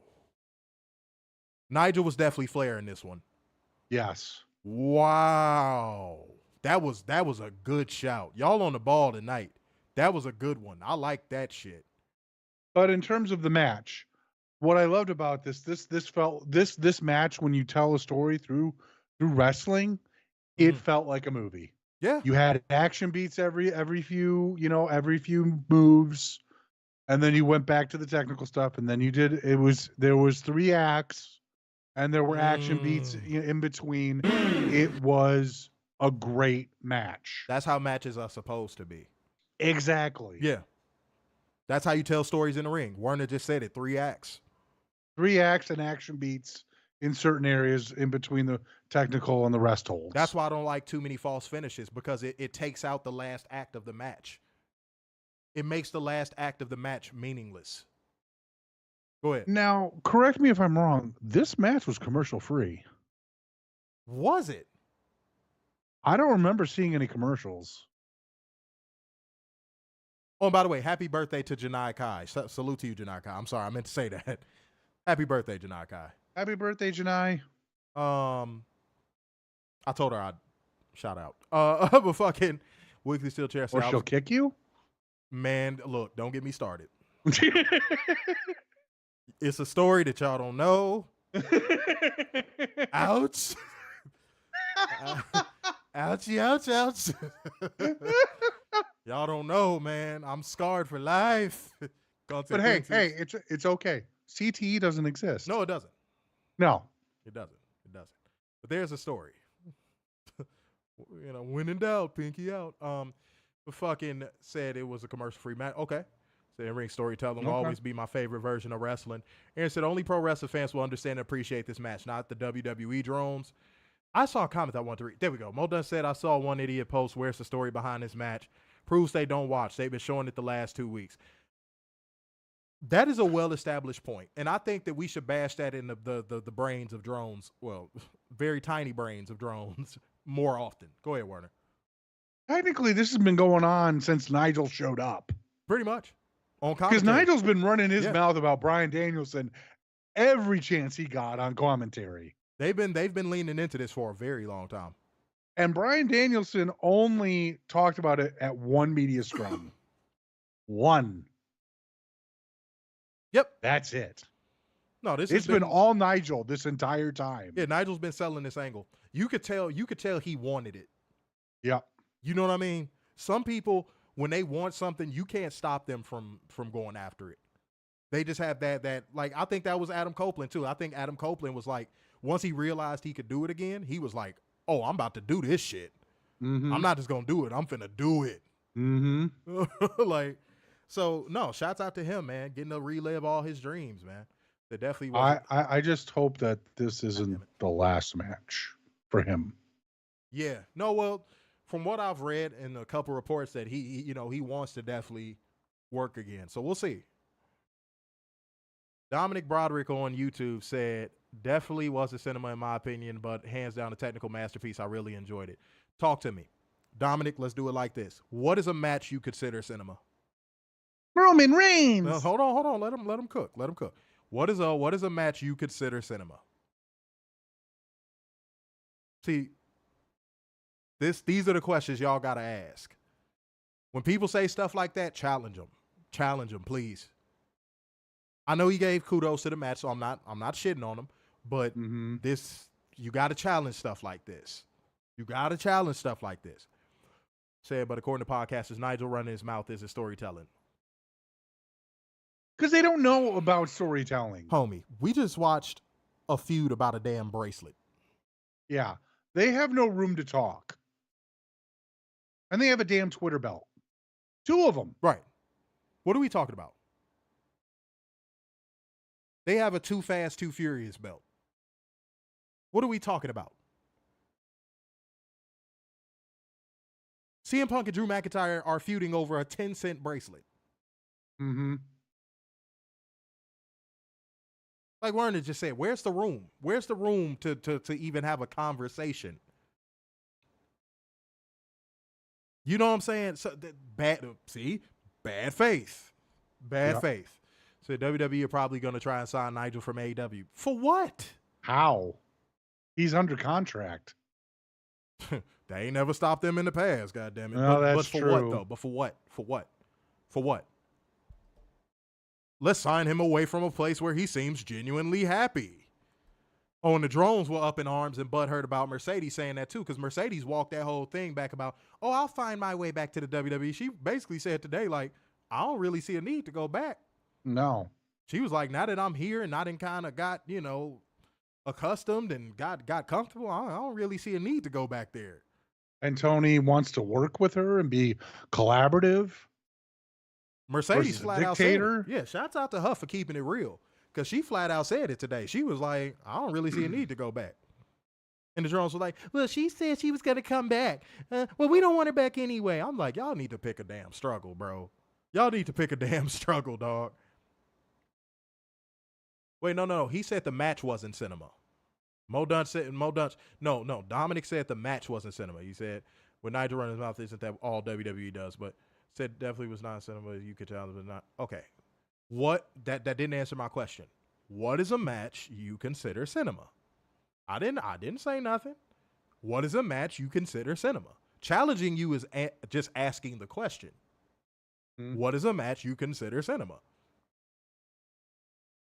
Why you being so touchy about it? Mo asked, didn't WWE release Nigel? Yes, they did. Sir. Why are you being so touchy? Just answer the question. It's called interaction. Yeah. Just answer the question. What is a match you consider cinema? We're not trying to move you off of your feelings. I'm just trying to. No. You being real defensive right now, bro. And I would think, considering you know how our show is and you've been watching for a long time, that you wouldn't be this defensive. Yeah. Like, just say what you think what a match you thought was cinema. It's not that deep. That I don't know. All right, man. Weekly Steel Chair said it was more of a technical cinematic experience, but a match I absolutely say is cinema. Is Omega versus Okada 2 out of 3 falls, or Benoit versus Angle ultimate submission? Weekly Steel Chair says that. Damn, see? son, Answered the where'd question. you find this? There you go. Mm-hmm.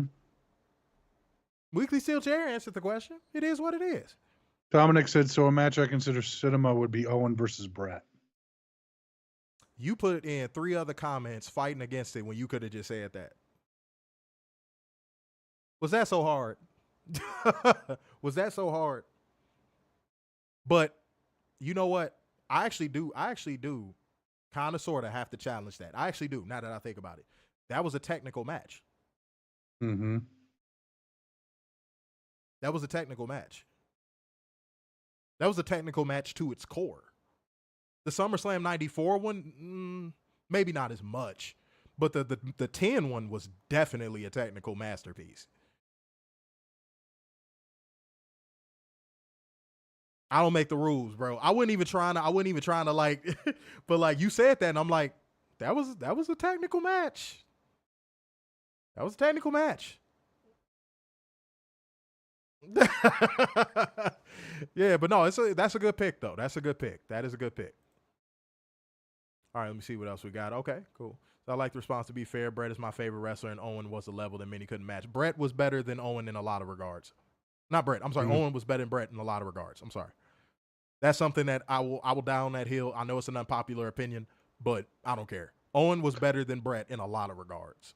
Let me put it this way. If Owen was even 3 inches taller, he would have got a way bigger push than Brett. Yes. Go ahead. You was going to say something. And I feel like with Brett gone, and if he was still alive, he would have been able to see that. We would have been able to see that. Mm-hmm. Because not long after he died, who came over? Mm-hmm. Eddie, name redacted, Dean Malenko, Kurt. Think of those matches. He would have went on a crazy run. Yeah. He would have went on a crazy run. See, WWE compromised media has always tried to kill this rumor for a very long time, but there are people that were in the company at the time that have confirmed this. But of course, Triple H has tried to have this story fucking scrubbed. Owen Hart was going to have a version of the game gimmick going into the 2000s. That's not just some weird internet lore rumor. No, that was a real thing. He was going to have a version of that gimmick. Once he was done with the Blue Blazer shit, that was going to be what was going to happen. This has been confirmed in multiple shoot interviews. But obviously Triple H and Vince McMahon tried to have that scrubbed, and because, obviously Triple H is one of Vince's right-hand men. So they've tried to have that scrubbed, but no. Vince was going to pull the trigger on that. Look it up. If you don't believe me, look it up. Yeah. And everything that you see, it's going to be like, oh, that was just an internet rumor. No, it wasn't. There's wrestlers that have literally been like, no, that was going to happen. Owen was about to get a huge push. Yeah, and Weekly Steel Chair, you shouted it out. That was exactly what was going to be the lead-in to that gimmick, was the Blackheart gimmick. That was going to be the lead-in to that gimmick. But Vince is going Vince, and he gave him that Blue Blazer shit because he was trying to push Triple H. See how that works? See how that works? He was trying to push Triple H at that time. So he gave him that Blue Blazer gimmick, and if Triple H would have flopped, Owen was going to get the game. Yep. Well done, said Maria. That's a horrible take. Said Brett never almost ended someone's career like Owen did. Maria, do better. Do better. Do better. Maria. Do better. Come on now. Stop. Grow up. Like, that's not, no, we not doing that, bro. We not doing that. Do better. I've seen you be a way better commenter than that. That's low. That's low. And then you talking about somebody who ain't even here anymore. Like, stop. Mm-hmm. That's corny as hell. Don't do that again. Real shit. That's really fucking corny. Come on, man. Yeah, Brett even said himself Owen was better than him. Yeah. Gotcha, bitch. Owen could work every single style. And he was more charismatic. Don't gotta like it, but it's come on now. Come on. That Maria, that wasn't it, bro. That wasn't it. Let's keep it going, man. That kind of bugged me a little bit. All right. Post-match, Christian Cage came to the stage with his contract, but Kip Sabian came up behind him in the most Looney Tunes way possible and steals his pen before he could sign it. This was the weirdest thing ever. That's a perfect word to describe. It was weird. I was like, what the fuck is this about? Okay, all right. For sure. All right, I guess. I didn't know how to feel about that. Werner, how did you feel about that?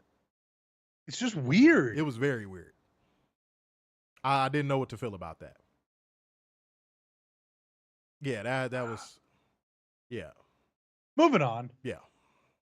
Kip Sabian steals pins. We've established this.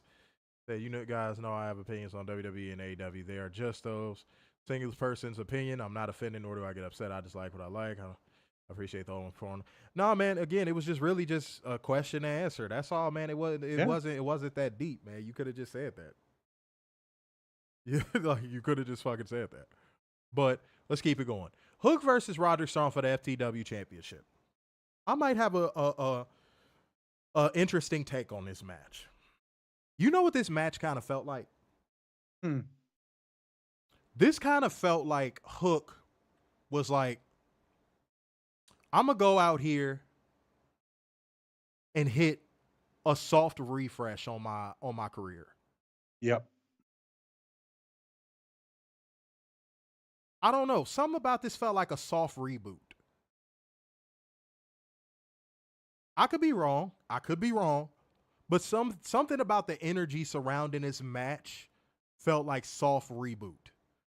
Like he's going to come back probably still as Hook, but he's going to be a little different. I don't know.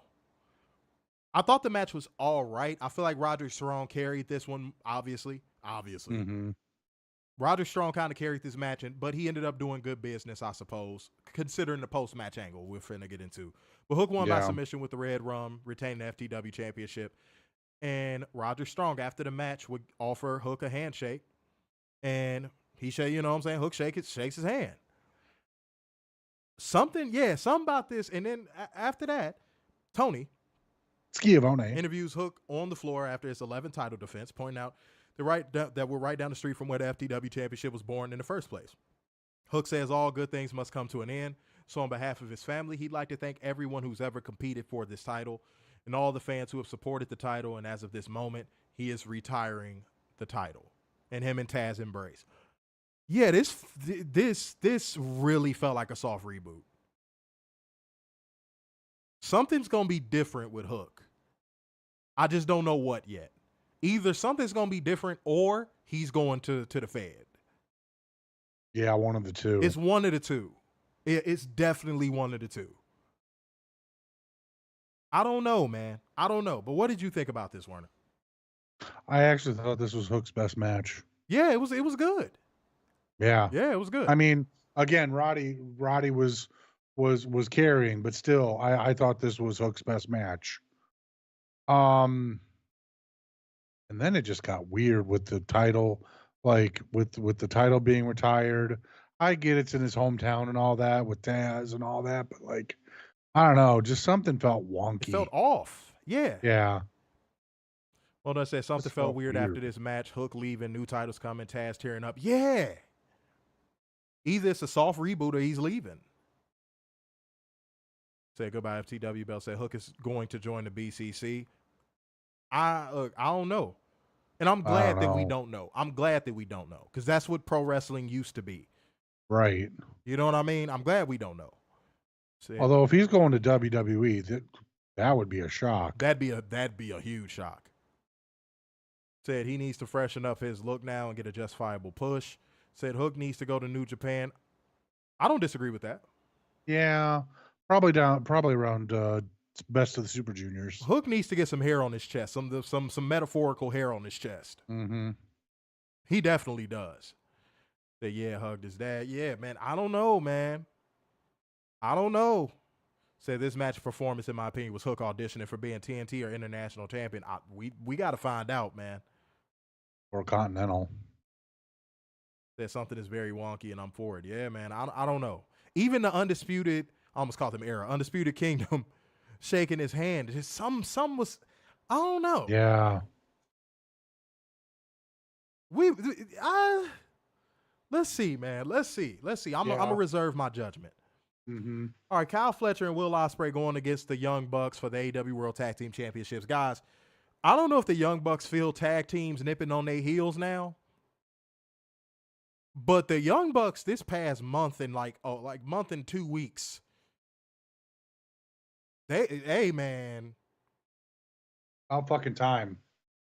Hey man, How fucking time? How fucking time? Hey. They didn't flip the switch, bro. The switch that we know, by the way, the switch we know they can flip. Mm-hmm. They wrestled their ass off tonight. Yeah. And not to take away, so did Kyle Fletcher and Will Ospreay for sure. This was obviously a cheat code if y'all haven't figured it out by now. I feel like tonight was a star-making performance for Kyle. I don't disagree with that. He's had about 3 of those this year. Mm-hmm. Yeah. Look, this to me tops off his resume. This should have made Tony Khan look at Kyle Fletcher and go, you know what? I am going to push him in 2025. Mm-hmm. Like, if he had any doubt, this match should have sealed that. In my opinion, this match should have been the match where Tony is like, you know what? Fuck it. I'm going to push him. Why not? Said it took for the Lucha Bros to leave for it to happen. Said the Young Bucks have stepped it up lately. Yeah, man. This was a phenomenal match, but the Young Bucks would end up winning by pinfall with an EVP trigger on Kyle Fletcher. And it was some main roster fuckery in this one. Obviously, Don Callis interfered and wanted Kyle Fletcher to use the screwdriver. Mm-hmm. But the Young Bucks would end up being the ones cheated, you know what I'm saying, by using the tag titles. This was, This was really good. This was really good. My only complaint was that it should have not had picture in picture. Like this should have been commercial free as well. This match was that good. You want to know what I like the most about this match? These are always my favorite type of matches. And this is something that if y'all want to learn something about me, these are always my favorite type of matches. The matches where the crowd aren't really that into it at first, and then by the end of it, they're standing and screaming. Yeah. This was one of those matches. Because you could tell coming into this match, the fans were kind of like, we know the Young Bucks are retaining. We not going to get that into it. But by the middle of this match, the crowd was going ape shit. Yep. The crowd was going absolutely insane. They were. You can't take that away from them. This was really good. And Aaron, I'm willing to say it. If this continues, yes, the AEW Tag Team division will be restored. Yep. It will be restored. They need to add, I think I've said this before, but I'm going to say it again anyway. They need to add 2 or 3 more tag teams to that division. Like if Jeff wasn't such a fuck up, the Hardys would have been perfect. Yeah. They need to add about 2 or 3 more marquee tag teams to the division for it to really take off like the women's division did. But when they, once Tony Khan gets to that point, ooh. Yeah, but there are no tag teams out there. That's the problem. That's the problem. Everybody is, I'm about to say something unpopular again. Look, I shout out that independent wrestler space that gets hosted on fucking Twitter by who hosts that space? Matthew Shelton. Is that Gabe Sapolsky? Yep. All those independent wrestlers. Gabe, you should be giving them that advice. You should be telling them that. What the fuck? Why is Skype doing that? That's weird. You should be telling them that. Tell them, stop trying to get a fucking viral gimmick. Yeah. Stop going for a viral gimmick. Get over with your body of work. Stop trying to get over with a stupid fucking gimmick that's only gonna work on a fucking local level. Orange Cassidy is the exception to the rule, not the rule. The Outrunners. Go ahead. No, go ahead. He shouldn't be the exception. But he is. He is, but he shouldn't be. That's the exception to the rule, not the rule. Tell these wrestlers to stop going for million-view reels on Instagram. Yeah. Actually get in that ring and put in the fucking work. See, that's what a lot of people are afraid to say. Now, you want a social media presence, yeah, but stop trying to go viral. And I'm going to tell this dude this when I see this, because I've seen him a couple times. He follows us. He knows who I am. That dude, Ben Bishop, the big dude, because he's a big guy. I've seen him in person. I'm going to tell him when I see him. I'm going to give him some advice. I'm going to be like, dog, cut these skits out, man. They corny. They not really funny. You're not getting over with them. If anything, you exposing the business, and somebody of your stature is not in any position to expose the business. If Ricky Morton wants to make a skit exposing the business, he can do that. You can't. Somebody needs to tell him that. Desperately. Yeah. Somebody needs to tell him that. And if I meet him before anybody else does, I'm going to tell him. I'm like, bro, you need to stop, bro. The dude, bro, viral gimmick that you got going on, it's corny, bro. It's corny. It's been there, done that. Pat McAfee has already done it. And it got him a commentary job. So, dude, that lane is closed. Stop. Said the Outrunners are very WWE. Yes, they are. Mm-hmm. But the thing is this is something I can't take away from them. The Outrunners can actually work. Yep. Orange Cassidy cannot work. Orange Cassidy is a one-trick pony. Because everybody says, oh, when he tries, he's the greatest. Every time he does do his little fucking flurry of offense, it's the exact same moves. It's the exact same moves. He can't really wrestle. He's Roman Reigns with a laid-back gimmick. Oh, wait a minute. Oh, my God. Hold on. I think we've said this a bunch of times since, one does a Superman punch and the other one does an orange punch. Oh my God, y'all wasn't ready for that level of work. Y'all wasn't ready for that level of work. That's all Orange Cassidy is. He's Roman Reigns with a laid back gimmick. That's all he is. All right, let's keep it going, guys. All right. God damn it. Speaking of which, Renee Paquette interviews the conglomeration backstage and then duck Rocky Romero into the group. I don't give a damn. This group needs to go away. Mark Briscoe cuts a promo. It's pretty much the same promo you've heard. It's no point in going through it. Then Tony Schiavone introduces Prince Nana for an interview on the stage.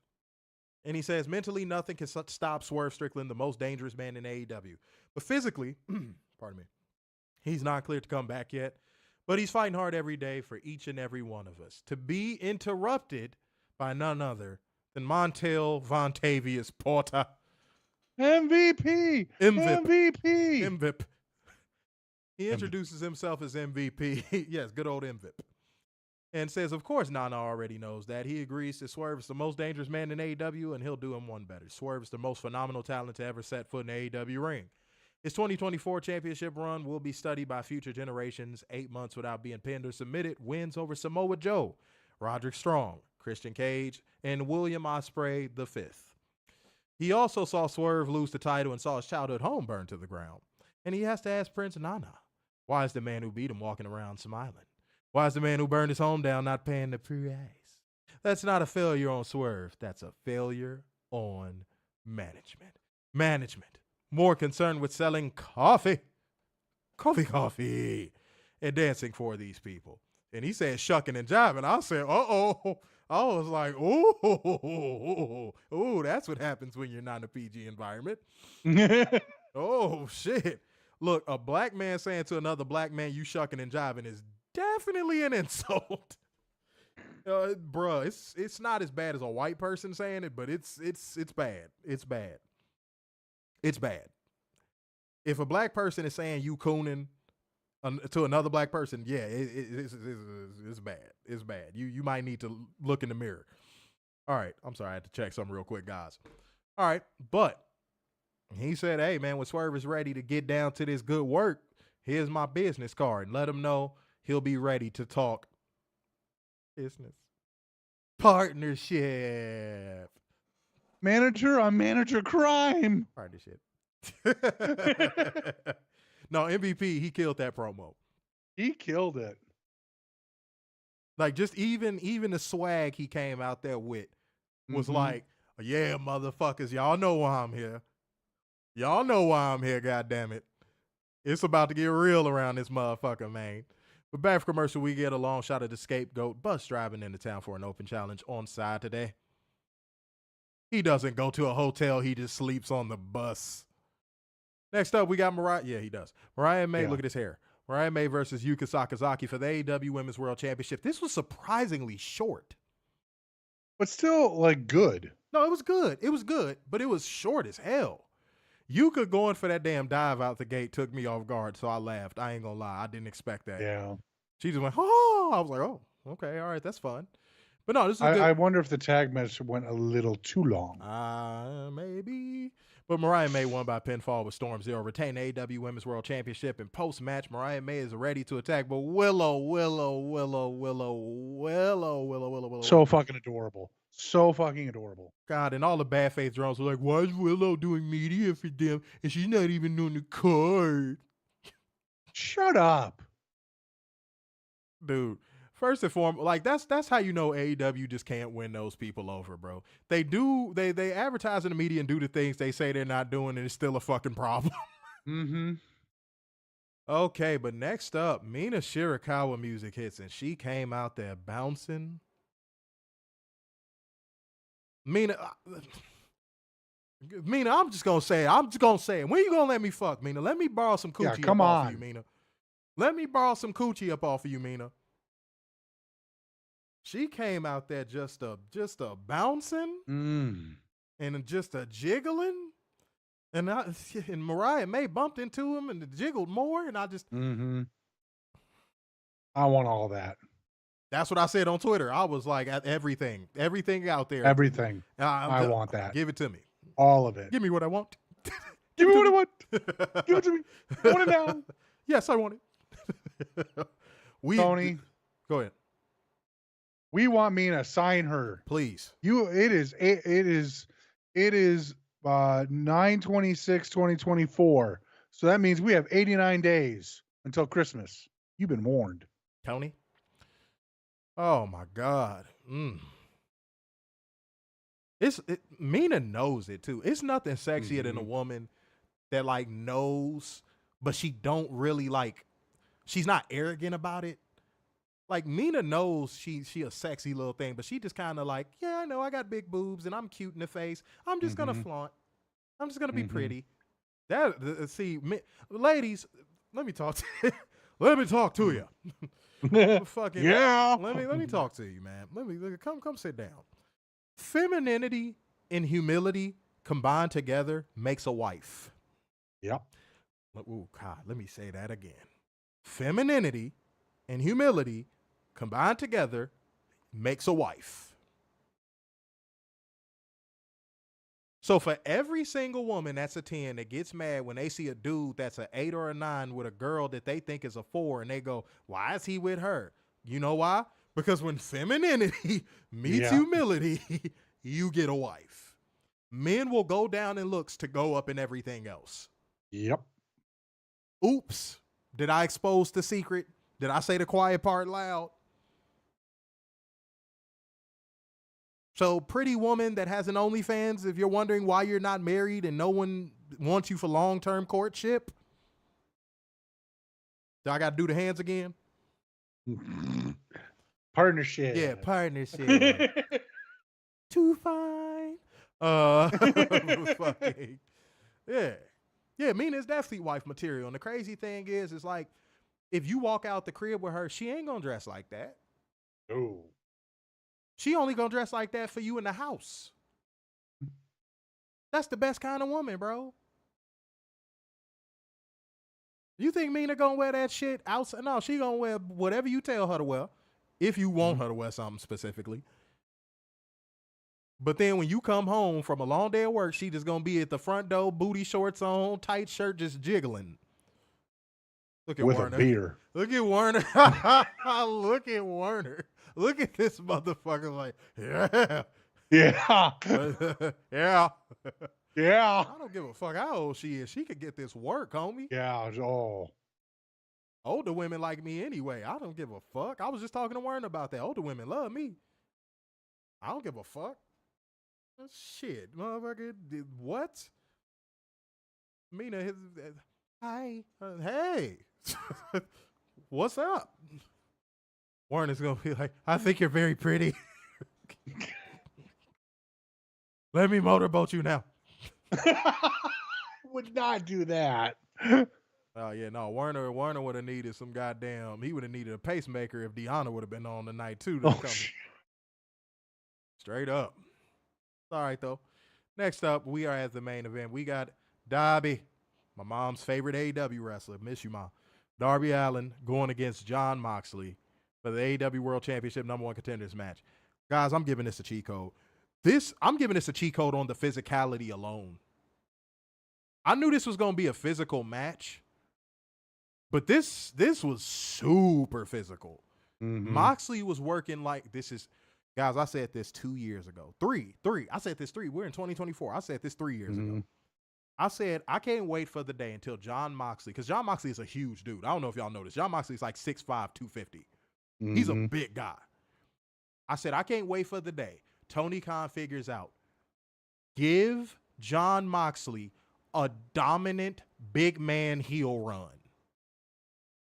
Remember when I said that? I said that years ago. I said when Jon Moxley starts working like a powerhouse as a heel, because you would see little glimpses of it. Like every now and again, Jon Moxley would have a match where he works like a powerhouse. Every now and again. And I was like, boy, when Tony Khan finally gives him that dominant powerhouse heel gimmick, woo! And here we are. And it's working. Mm-hmm. We know this shit for real, bro. I said that 3 years ago, guys. 3.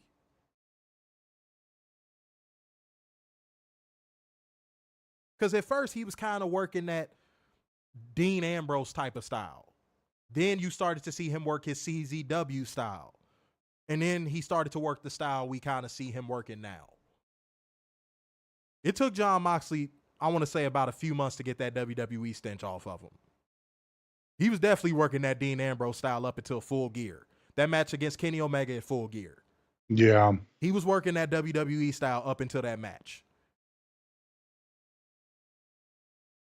I'm telling y'all, man. This is good. I loved how physical he was with Darby in this match. And I love Darby just throwing life and limb in the ring. Just like, look, I know I can't beat you physically. I know I can't overpower you. So, motherfucker, I'm just going to throw myself at you. Mm-hmm. I'm just going to go for the relentless attack. It was the prototypical and efficient David versus Goliath dynamic. And I thought it was incredible. I give this match a cheat code. But Jon Moxley will win with an Avalanche Death Rider becoming the #1 contender to the AEW World Championship. Give your thoughts on the match, and then I'll go into the post-match angle.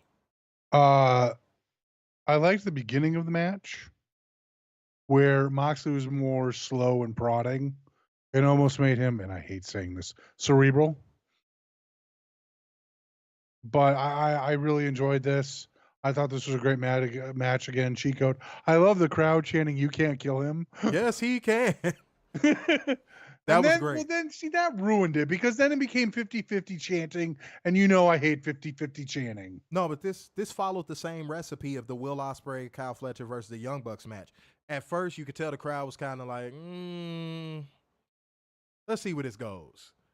But by the end of the match, they were into it, dude. They were invested. Yeah. But go ahead. You were still giving your thoughts. I thought this was a great match. I think this only rises Darby stock. Hopefully in the next, I don't know, year or so, he's champion. Mm-hmm. I don't think Tony's going to give him the belt right now due to him still wanting to climb Everest and then be an astronaut. Yeah, I think Darby Allin is going to have to show some consistency before he gets that belt. Mm-hmm. At least in his personal life. Yeah. But not get hit by buses. But he's going to get a loyalty run, though. It's no question in my mind. He's going to get a loyalty run. And it's probably going to be really good. Who knows? Mm-hmm. It's probably going to be really good.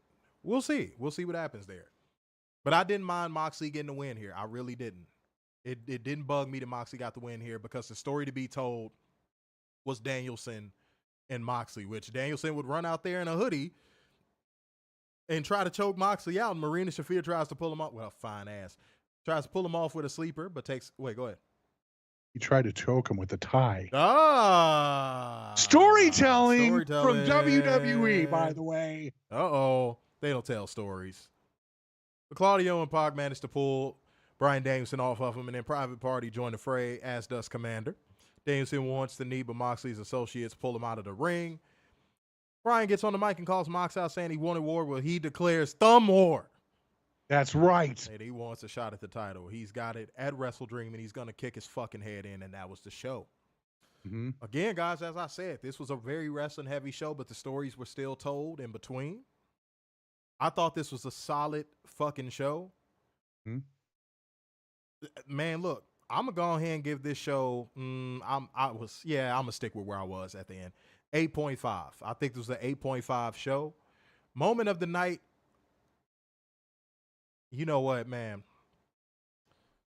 I got to give it to Moxley. I can't believe I'm saying that. I got to give it to Moxley because, dude, the dominant powerhouse heel, slow prodding, like that just works for me with him. More of that. I want to see that in a match at Wrestle Dream. Pick Bryan Danielson apart slowly. And when Danielson tries to Hulk up, just knock him the fuck. Like, Jon Moxley, keep this up, dude. Keep this up. Mm-hmm. Go ahead. I'm actually going to go 9.5. Wow. I did not expect you to go that high. Yeah, no, 9.5. There was very Like the only down part was Orange. Like the wrestling was good tonight. There was no bad wrestling match on the card. There was hardly any talking segments.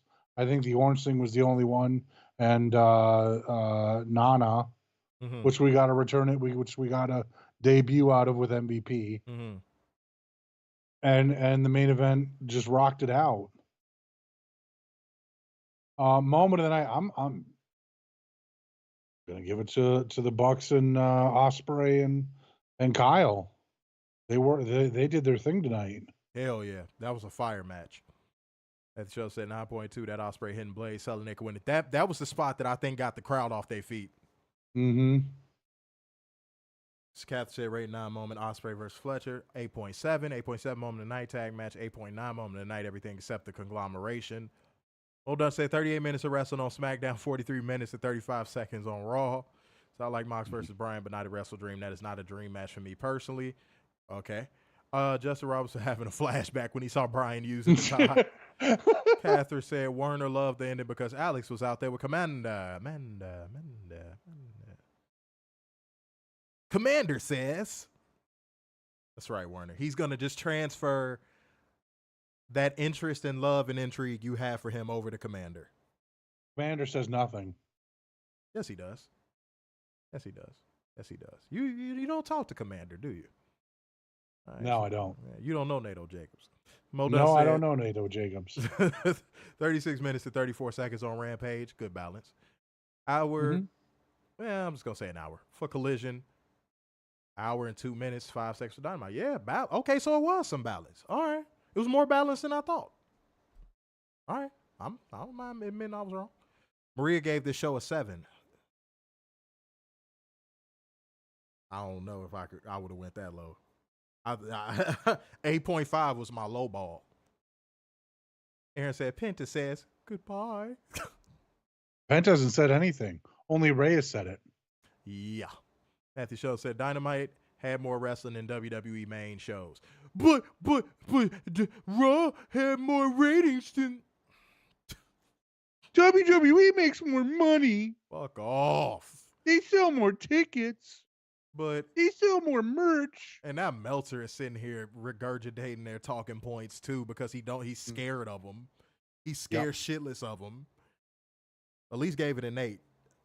But it said moment of the night Darby. Mox said 9.3 moment of the night. Faction tees. I'm thinking Lashley and Benjamin. Who knows? We'll see. Yeah, we'll see. All right. Okay, Matthew Shelton, you Conor McGregor. Who gives a fuck about the WWE? But no, guys, clear the air. I don't think I got nothing other than I love you and I miss you. And I wish you were here and I wish you were in this comment section talking like you always used to. And I'm gonna make sure to pay tribute to you tomorrow. And yeah. I love you. I know you can hear me in heaven. I know you can hear me. I love you and I miss you. Go ahead. Same. All right. Cool, guys. Well, it's time to get the fuck up out of here, man. It's time to get the fuck up out of here, man. Let me say this. My mom loved when I used to say this on the show, so I got to say it before I get out of here. Why are you lit? Anytime she would see me, she'd make it a point to say it at least once. So, yeah, Mom. All right, but guys, it's time to get the fuck up out of here. So, therefore, going once, going twice, and so to the man with the braids in his hair. So, sign off yet again. It's the epitome of black excellence, the king of dimes, or just your boy, Mr. Stark, saying. Big enough worldwide, the Messiah of semi-cute sixes, and the eternal pessimist, Big Dub. Surprise, I'm signing out on church. Be sharp cord over there, please. After I blow the shofar, I need you to give God another shofar with the sound of your anatomical voice. Saith the Lord.